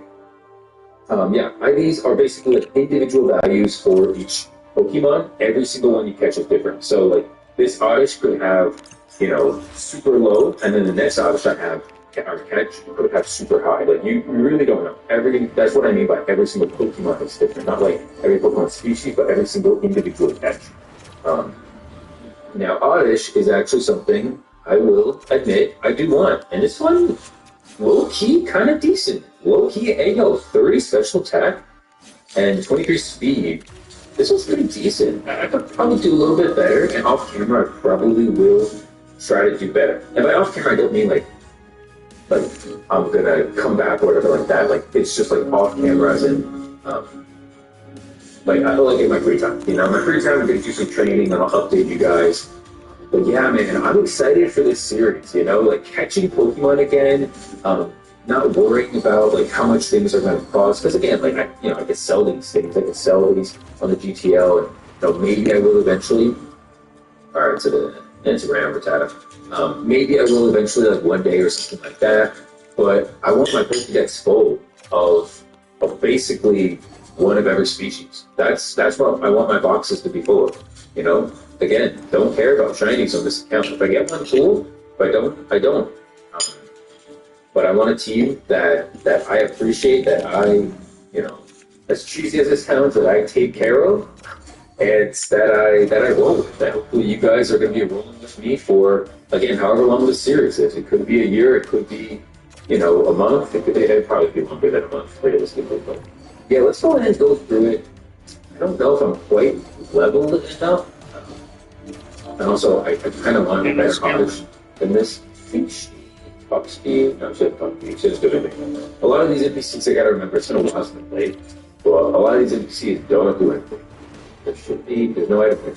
Oh man, it's been a while. Let's see if there's an item on the other side here. And I'm not gonna do too much editing, so I'm gonna try to talk. I'm gonna yap a lot in these videos. Okay, that guy didn't say anything either. What a waste. This guy should definitely fight me. Is this Joey? I'll picture Joey, is it? Let me get some water real quick. That's Rick. Bug catcher Rick. Now, good thing about Charmander, this is the easiest, stuff ever. The bad thing is Brock. Brock is no joke. Brock is going to be difficult eventually when I get to him. But afterwards, like, Charmander becomes like a lot more useful. Unfortunately, a lot of Pokemon that I like, and I'm going to be running through this storyline with a lot of Pokemon that I like. That means that they're not necessarily going to be the most efficient. They're not necessarily going to be the coolest, the flashiest, and whatever. But it's the ones that I like. It's the ones that I didn't get to use for instance, That means I'm probably going to go for some kind of trade evos. And that's where you guys are probably going to have to help me out in the comments section. Get at me on Discord to come through on the videos and stuff like that. And, we can work out times for where, we can link up to trade because, like I said, I'm going to need some trade evos. And even if I wasn't using them for the storyline, I'm going to need them for the complete Pokédex. So this is the road to a complete Pokédex, I guess, if you want to say it like that. This is episode 1. And we're going to go through and basically, I don't know if we're going to take down Brock, but we're going to try our best. We're definitely going to get through this forest. It is not the most difficult to get through the forest. If you never played Pokemon MMO before, this might look kind of weird because, a lot of the Pokemon are a little higher level. You're going to notice when I say Brock is no joke, especially if you're running a Charmander. He is no joke, okay? Brock will mess you up. What's that move? Is it Rock Tomb or something like that? It's like the 80% accuracy and it slows you down, or it can slow you down. Like, I hate lowering speed, and that's one of the coolest things. Got a new player, Cashew Tree over here. Let's actually open this just in case if people want to talk. Oh, wow. Someone actually said, nice fit. I didn't see that. Wow, that's awesome. I don't know if he's talking to me or not, but G Bendy, appreciate that, man. Thank you. Appreciate that. Yeah, let's open that just in case. He must have get it already. That's my fault for not meeting up in time. They're not responding in time. Spinnerack. You'll notice that even though this is Kanto and this is supposedly a knockoff of Fire Red, you're gonna notice a lot of other stuff. There's some Johto Pokemon. There's a lot of items and even this move, Dragon Breath. I'm pretty sure Dragon Breath was not in the original. Gotta get rid of Growl. I'm pretty sure it was not in the original Fire Red and Green. You guys can correct me in the comments if I'm wrong, but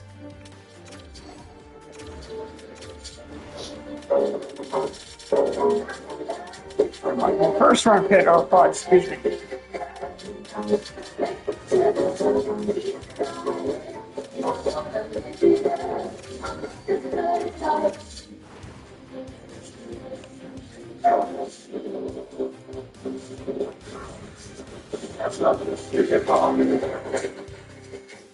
Yeah,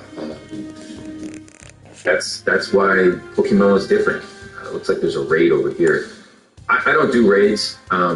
Just to be honest with you guys, I don't really care about raids. It's one of the main things why people are like, like, oh, like, just play the main account and go for raids. And people have said that, and it's just not for me. I don't play PokeMMO for, like, the hard challenge. I don't play for, like, the brain thinking, as dumb as it sounds. After a long day at work and talking to people and meetings all day and stuff like that, like, the last thing I want to do is think more, if that makes sense. And this doesn't mean, like, I'm against thinking, like, I'm all for PvP, I'm all for, like, shiny hunting, and that stuff is, like, fun, it can be fun. But I'm not trying to do that necessarily, all the time at least. So, yeah, that's where we're at.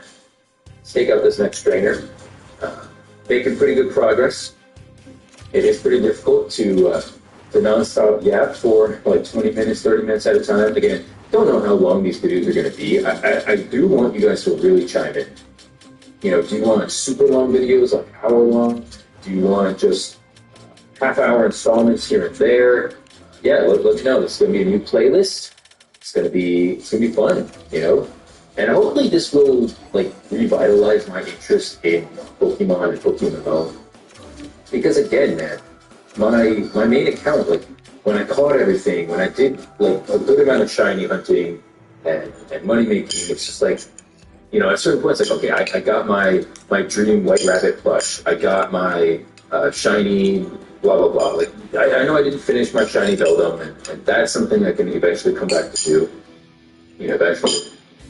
But shiny egg hunting gets old pretty quickly. I can't lie to you, okay? It gets old pretty quick when you consistently, egg shunt over and over again. You're throwing stuff all over the place, and then, donator status, shiny charm, all that stuff, and then you get nothing at the end of it. Like, it's really tough. Buying deal boxes consistently, doing gym runs to afford it, it gets old real quick, and it's just kind of like luck at the end of the day. You guys knew that. It's shiny egg hunting in general, but shiny egg hunting, it's like another animal. It's just pure luck. Wow, nice Pikachu.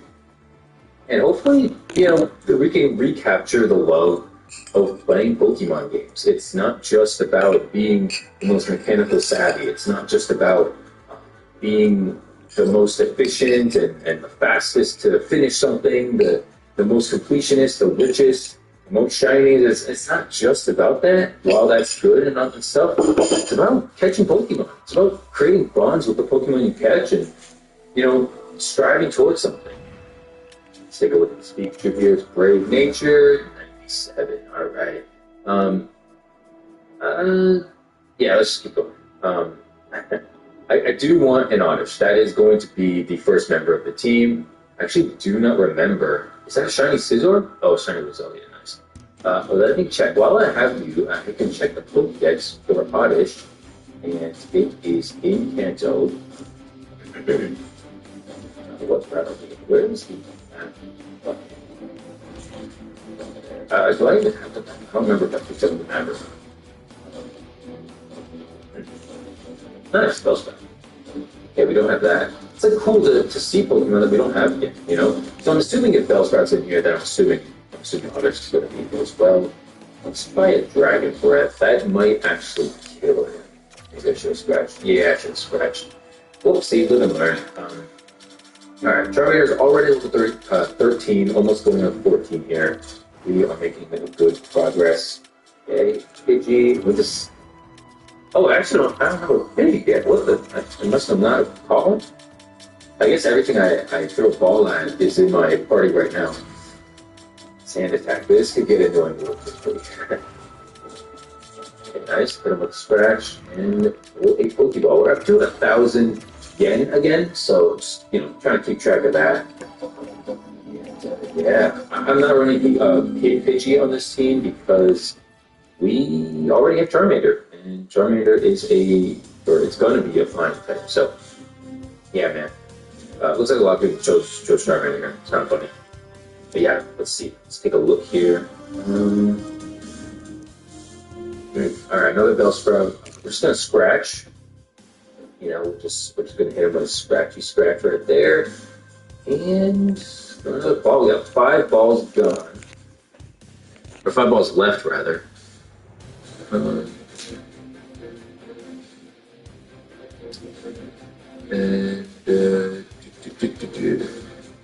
okay, we got a Bellsprout. Nice, it's 31 speed. Wow, man, I'm tempted now. I'm tempted to use a Bellsprout because I got one with 31 speed, but man, that's hard. I want to stick with what I want, which is going to be Oddish, and I want to catch one before Brock, and hopefully level it up a decent amount. What's interesting though for you guys is that you guys aren't going to know what I'm going to run Oddish with. I might run Oddish with a Bellsprout, or it could become available. You guys don't know, and that's going to be the fun part. We're going to go ahead and just hunt a little bit for an Oddish. I might just edit this part of the Pokeball situation as well here. We can't be out here throwing every Pokeball, so. With Richard's guidance, I had the opportunity to develop a realistic plan for myself. He helped us get our first home. We now have a goal of really seeing the world and experiencing as much as we can.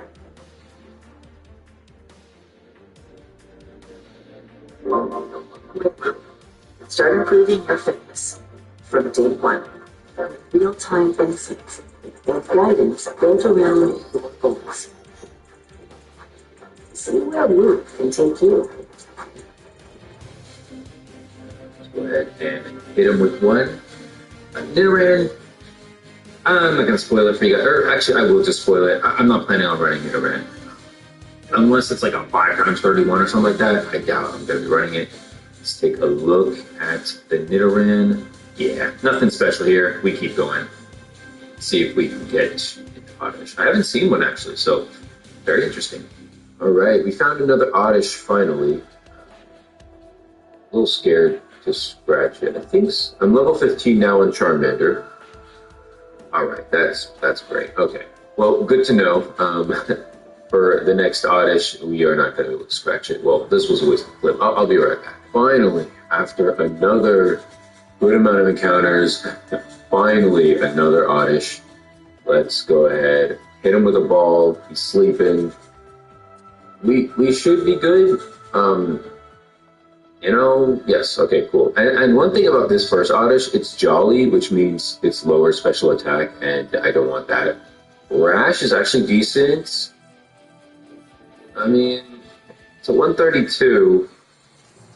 It's going to be kind of a tanky Pokemon. Special attack is kind of low. Speed, I don't think Oddish is really that fast anyway. There's a chance I'll run with this. Here we go, Charmeleon. Nice. Oh, man. You know what? Just for the sake of the storyline and time, I'm just going to run with it because I'm getting a little tired. So what I'm going to do is just replace my current Oddish with this. I also caught like a Weedle off screen. Nothing crazy about it, but it was off screen, so it's a new Pokemon. And yeah, so Oddish is going to be my next guy up. I don't think I have any items, actually. Let me close that. Oh my god, guys. I was not even considering it because I was already starting to level up my main Oddish here, but I just got a Naughty, which is not great, but 26 speed, 31 special, bro. That, you can't, and on my last Pokeball too, man, you can't make it up. We are going to ditch this guy, who I got to level 6 already. Maybe I'll give him away. But yeah, we are going to run with the new one. Hopefully I can run from this guy. Okay, great, I can't. Alright, he's going to die. But yeah, anyway, we're going to run from him and then start training this guy up, and we will go from there. And I still can't escape. Great. Yeah, alright. I'll see you when my new Oddish is a little bit higher level. Yeah, I think I want to be at least like level 10 when I take on Brock, so that, he survives a little bit. And Charmeleon, he should do most of the work, taking care of like the Geodude. I think Metal Claw is pretty effective. But yeah, I do want to back up Pokemon just so I don't have to struggle forever with Brock. So yeah, I'll be right back when you see the new Oddish. All right. Real quick, just this is the next day, so I guess I am editing these videos, but yeah, we're gonna take a look at where I'm at. I was able to level up in my Oddish and my Charmeleon up to a good solid level. Let's take a quick look. Yeah, so as you can tell, Oddish here, we are level 14. Again, 31 special attack, 26 speed. Even the, what's it called, HP and like special defense is pretty good. The defense is really good. Like the only thing it's missing is attack here, which I'm pretty sure Oddish don't even need attack. So, as you guys can predict, we are going for our first gym fight. And I don't know about you guys, but I am having a lot of fun.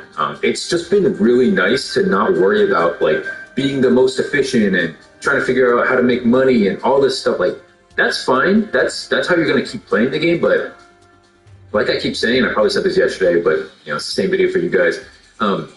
I am actually going to walk with the Oddish. Oops, not that. Wait, what? Oh, no, he is here. Okay.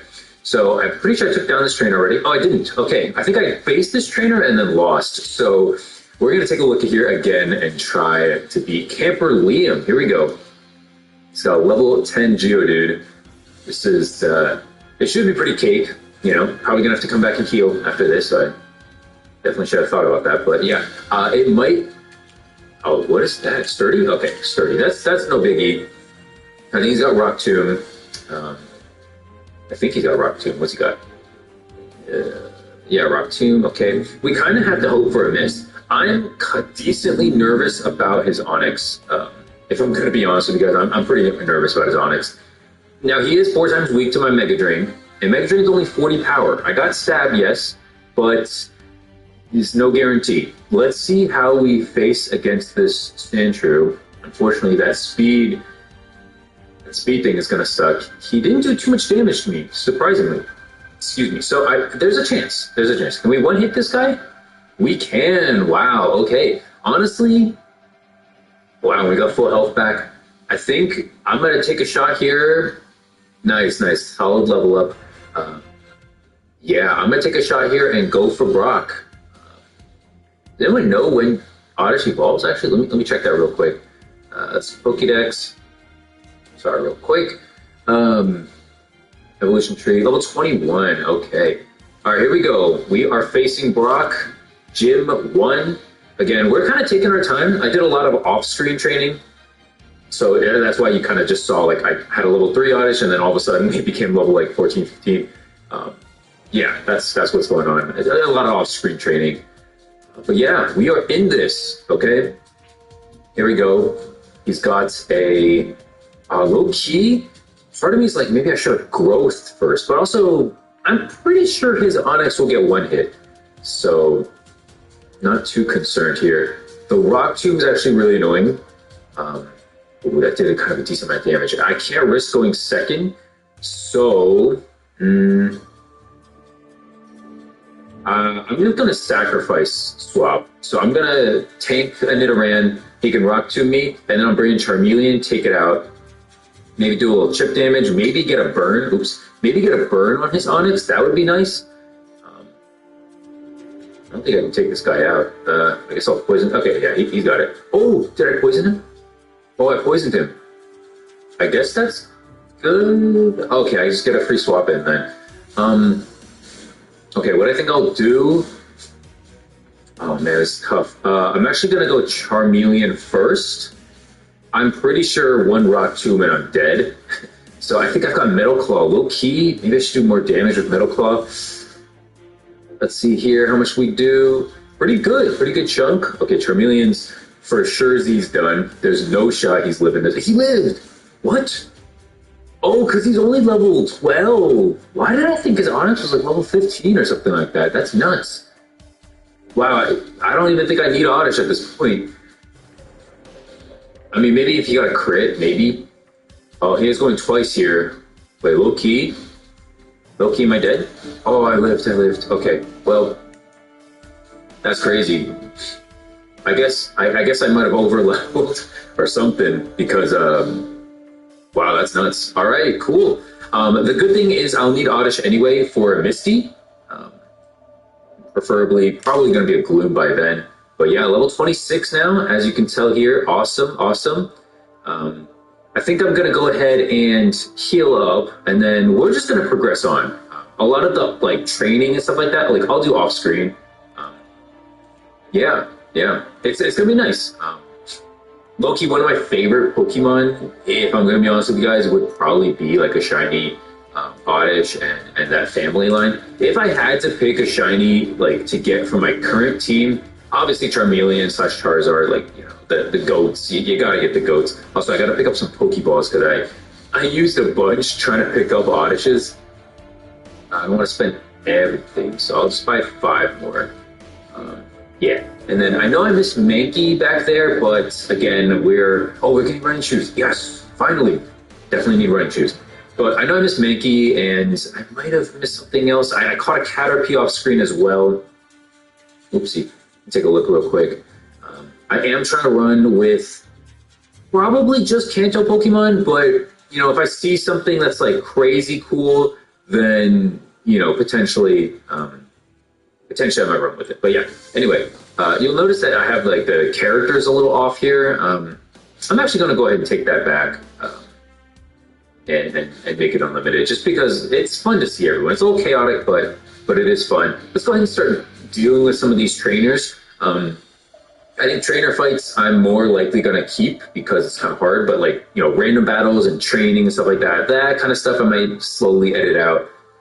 I don't know. Again, this is the first episode. You let me know what you want to see, what you don't want to see, because, you know, some people just want to hear an hour long of just someone yapping about Pokemon. Some people are just like, get through the storyline, hurry it up, you know, what are you waiting for? But to be honest, like, if it's up to me, I kind of prefer like the yap session, you know, where you're just, someone's just driving or someone's at work and they just want to hear like kind of what I do with Pat, you know, sometimes like I just throw in his live stream and I'm just like, you know, I'll just listen to him. I don't even know what's going on, but, you know, I'll just listen to him because it's like background noise, you know, not in a mean way or anything. It's just like, that's, she says you're mean right when I said that, you know, it's just background noise. It's just, you know, it fills the silence, and not to say that like you have to fill the silence in your life. Like, I think there's a lot of benefit in being still, in, you know, processing emotions, things like that. Not to get too deep, but yeah, again, I'm not saying that like, what did I just hit? I hit the wrong button. I hit the button too fast. Wow. Okay. Well, I don't think this Mega Drain's killing him.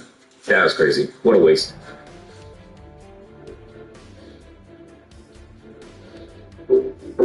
Discover our gourmet range. Excuse me there. No, what the heck? Oh man, my F button or whatever my button is, I'm pressing it way too quickly. Wow, that's actually so annoying. Let me get some water. Alright, bug bite. Oh, it doesn't look like acid's even gonna do much better, but it should be a little better. Okay, cool. Yeah, Oddish is not the Pokemon to go against this guy. Caterpie I can stick with because Acid should one-shot him. I am level 15, and I do got that special attack. Guys, I caught a cracked Oddish, dude. This Oddish is cracked. Let me know. Okay. Okay, that was great.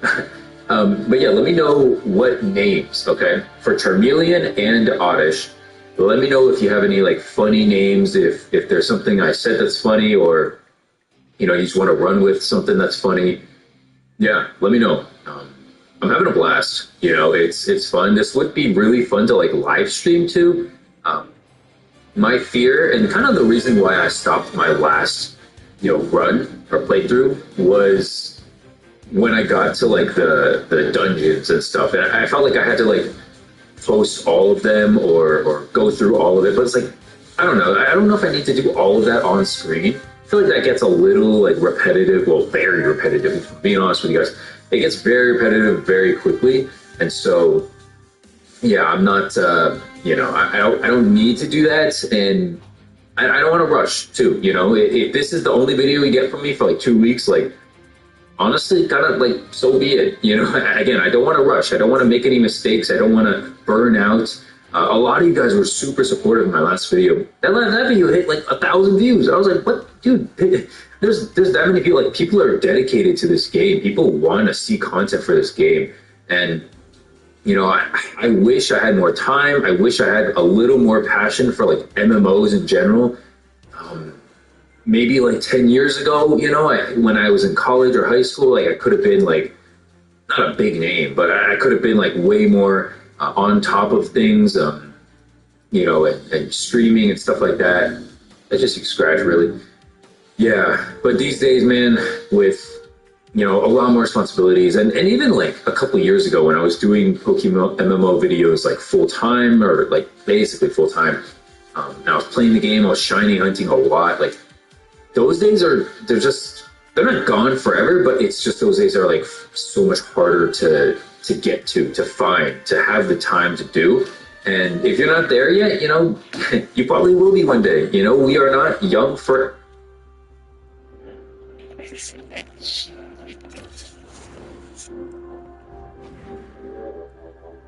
New Bodybuild Scrum helps you improve your strength, and it has 24 grams of protein to help build strong muscles and no high sugar. Bodybuild Scrum, be your friend.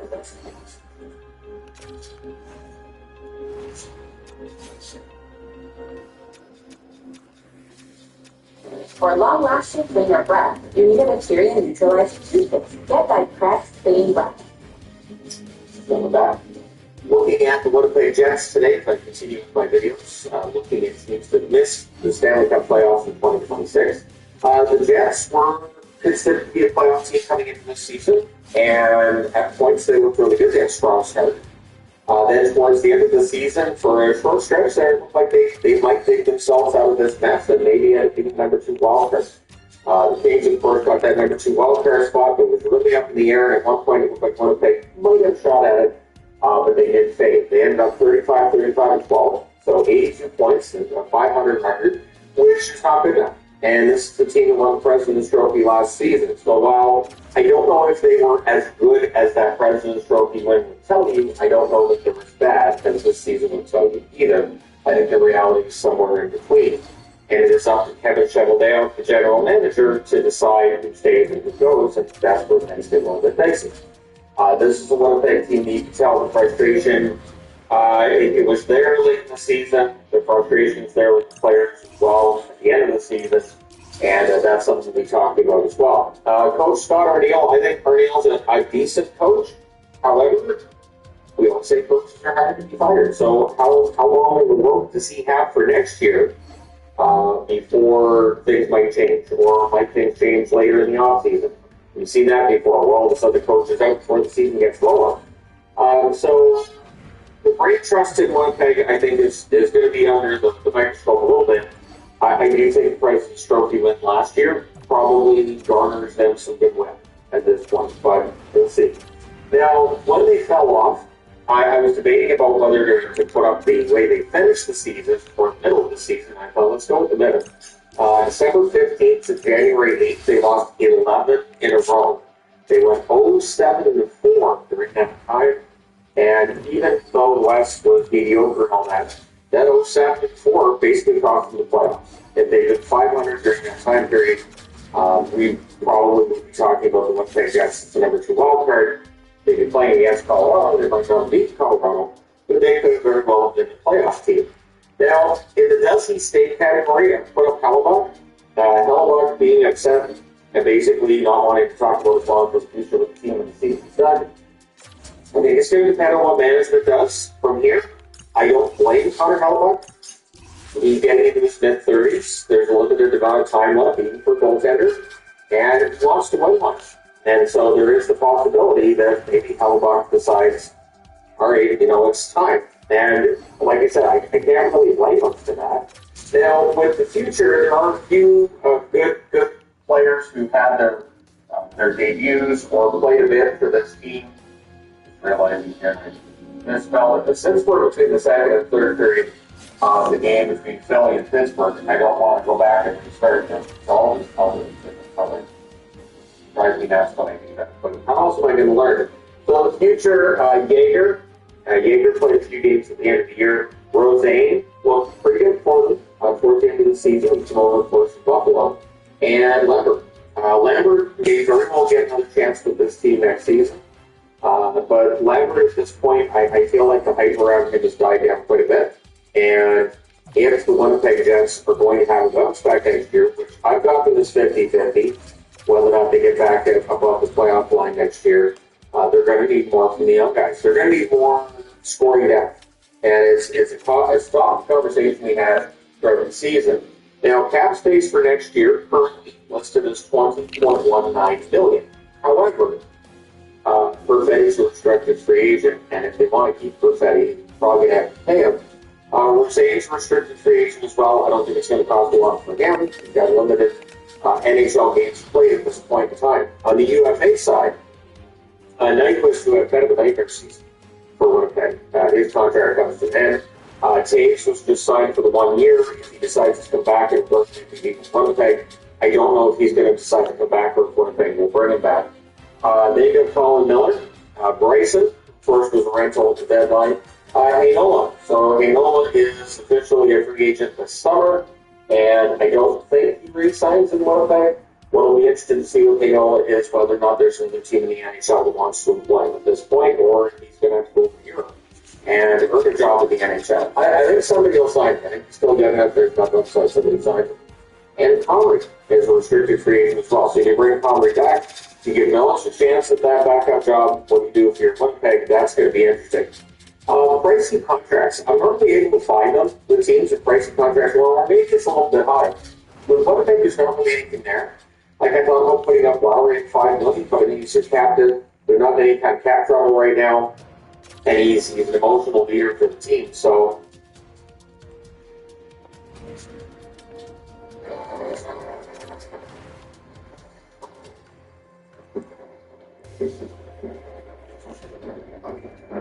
Get the new Apple Watch when you switch to RBC. New idea of I got this. it's difficult for me to justify that with his pricing contract. I thought of Pionk, but Pionk more had just an off season, and he's not the only Jet that had an off season. So I think the contract structure of this team is good. And one thing is, I know there's a lot of discussion, well, it's a small market, it's not going to work, blah, blah, blah. But I noticed that Hellebuyck and Connor signed long-term extensions with this franchise, in Connor's case, multiple times, even though they're American-born players. So I definitely think you can attract players to this team. I think you got to win a little bit more than they have. But I do think it's going to be interesting that somebody to see who they bring in. They need a strong second-line set. They didn't replace Nick Ehlers. We talked a lot with Toronto, with Marner. I don't think Winnipeg can replace Ehlers. I don't think you can replace Ehlers with one player. It takes multiple players, and it just wasn't there. So we're looking at the top five scorers, Doug Scheifele, 82 games, 36 goals, 67 assists, 103 points. The first 100-point season for Scheifele, absolutely ridiculously good year for him. Cal Connor, 82 games, 39 goals, 53 assists, 92 points. Hopefully he gets 40 goals next year. He's very close to it this season. And he's knocking on the door of maybe a 95 to 100-point season. So the problems with this team are not the top guys. The top guys are fine. It really wasn't that. Alardi, 82 games, 30 goals, 39 assists, 69 points. Morrissey, 77 games, 14 goals, 41 assists for 55 points. And then Perfetti, 68 games, 12 goals, 20 assists, 32 points. But like I said, he's a restricted free agent. You pay for that potential with young players. I think he's going to get paid. We'll see how much he gets. Hellebuyck had a bit of a down year. 23, 23, and 11 with an 895 save percent. Still a good year, but not the level that he was at the year before. So while the team fell off, so did Hellebuyck. Hellebuyck went from MVP of the league to, I don't think he's going to be nominated for best, go that far. Connery was 12, 11, and 1, 890 save percentage. Connery was confident. However, at this point in time in his career, I would totally understand if the Jets decide to move on and look at somebody else as the backup. One issue that Winnipeg's had for years is I think they overplay Hellebuyck. I do. I think the Jets overplay Hellebuyck. I think they got more faith in the backup, play the backup a little bit more. I'm not saying that's what happened to Hellebuyck this year, but I do think they tend to overplay him just a little bit. So one question I have, and I like to have the 5 questions part of this, is Kevin Cheveldayoff on the hot seat? There's a lot of Jets fans watching this, and they're going to say, yes, absolutely he is. But I don't know. We've seen the Jets have some bad seasons before, and he stuck around. And they did win the President's Trophy last year, so maybe he won't be on the hot seat. They have to have scoring depth. That's not a question. That is, they absolutely have to have scoring depth. This is getting to the point where it's embarrassing that they just do not have that, and so that's something they have to work on this summer. And if Hellebuck does decide to leave, that kind of throws everything up in the air with the Winnipeg Jets. If Hellebuck decides to leave, others decide to go with him. Does it mean that they have to do a rebuild or a retool? Can they trade him for another goaltender? And maybe it ends up being a bit of a lateral for the franchise in that they can save some money in that, maybe they're going to land somebody else, that kind of thing. And does Taves return? And if Taves returns, what's his role going to be? I thought that they relied too much on the points this year. I think Taves at this point in time should be used sparingly. Definitely for face-offs, and I thought he had a strong finish to the season, but overall, I do think at times he was overused just a little bit. The small market reality with Winnipeg really is like the key point here. The Winnipeg Jets are never going to be able to attract the kind of interest from media or anything from players as, say, Toronto, New York, Boston, or any of them.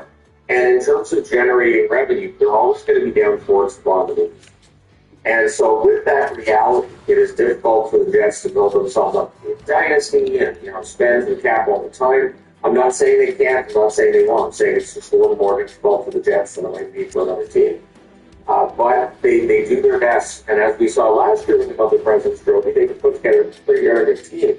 But they definitely need to make some moves in the offseason. And it's going to require probably some of this $20 million. And keep in mind that Perfetti's going to cost money. Roseanne's going to cost a little bit. And you have to replace those UFAs. So whether the young guys coming up, those guys don't cost you money, or you're going to bring in free agents. I don't know how much space the Jets are going to have just when they are done replacing players in the league. So it'll be a fascinating season. Their AHL season, 78 points in 72 games. They were 17th out of 32 teams in the American Hockey League. So right around the middle of the league. And, so the Winnipeg Jets are just kind of a different team at this point. They won the playoff record.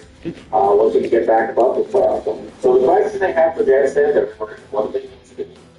And do you think Hellebuck sticks around for the long term? It's just frustrated. That could be it. I think it's just frustrated. Comes back in training camp in September, it's fine. Or is it more to it?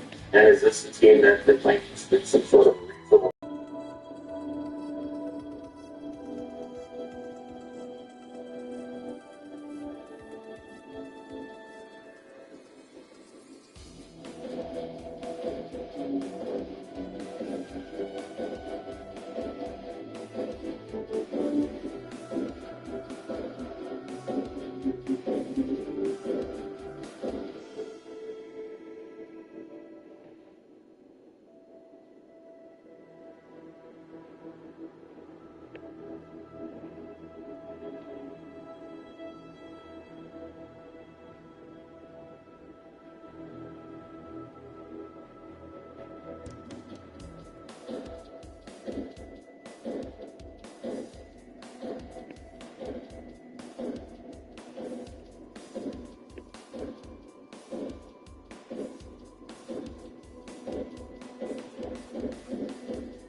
But again, it's not just defending in one-on-one arena. It's about gap control. It's about breakdowns, exits. It's about making just blocks to get pace.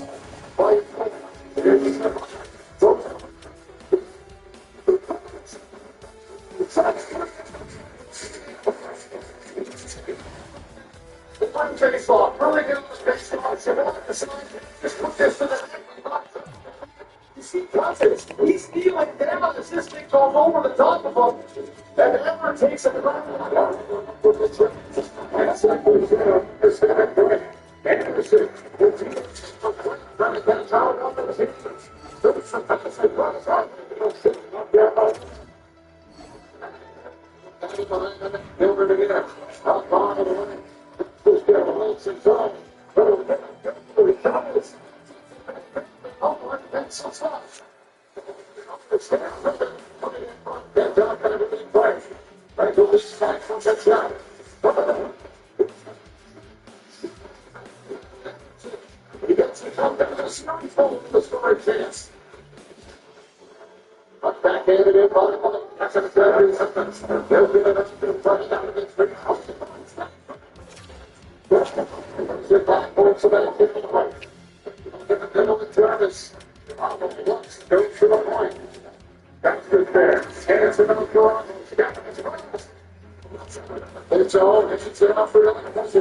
We'll see if cooler heads prevail here in the third. We'll see what this game has in store. Go Bartlett, here we go.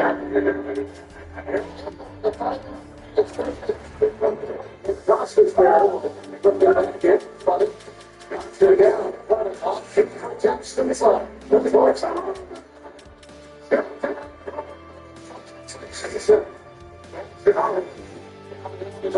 Service to Albany.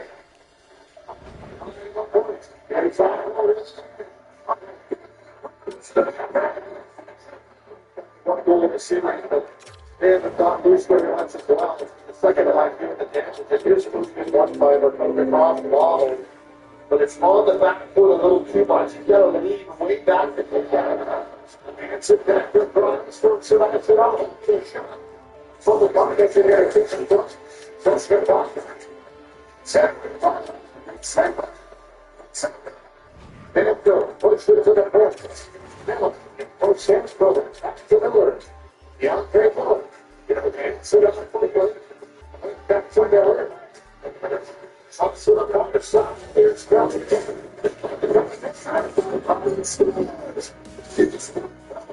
That's the way down. It's the way.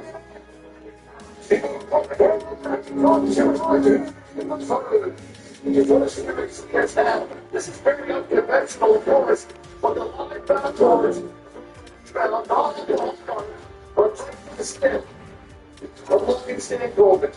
This is a shot that misses the net by quite a bit. And of course, is over there, and he just doesn't have enough time. Back ball has to round the back door here. But like I said, it's so unconventional, you're not expecting it to start somewhere. So the back blocked. There's also on the next one. Seems like, okay.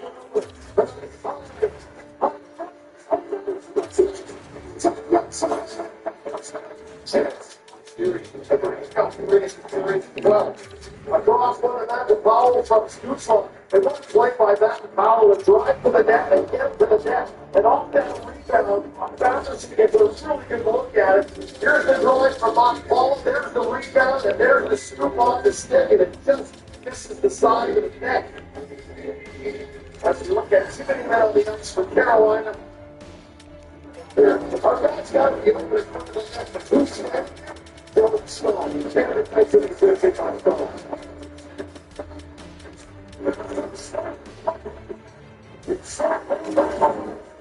It's over. It's flying. It's coming. It's 15. It's going to it's all on the Sabres. So that's down. And quite possibly up the temper into the offensive season.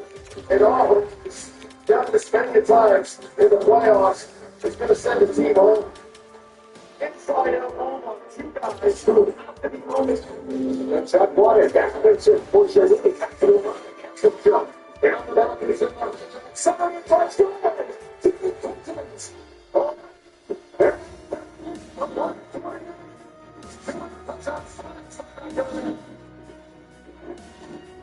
We're letting these guys won't go away.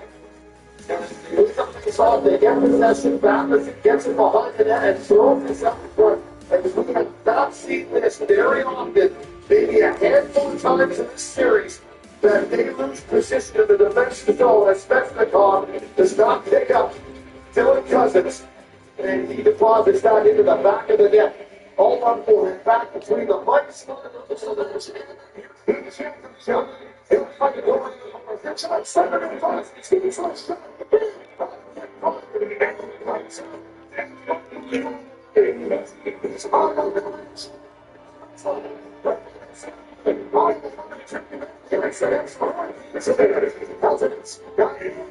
It's on the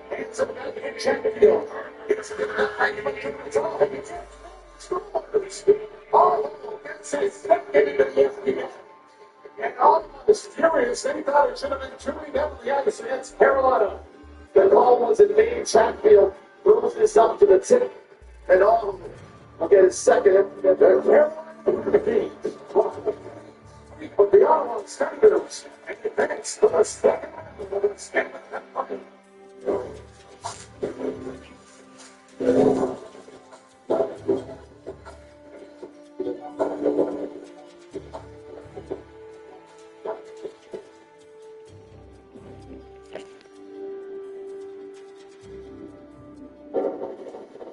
Monster still?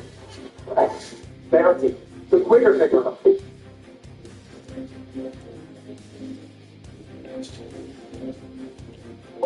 Saving time on a great haircut at Great Clips can feel like your own personal power play. And right now in the Great Clips app, you can take advantage of the power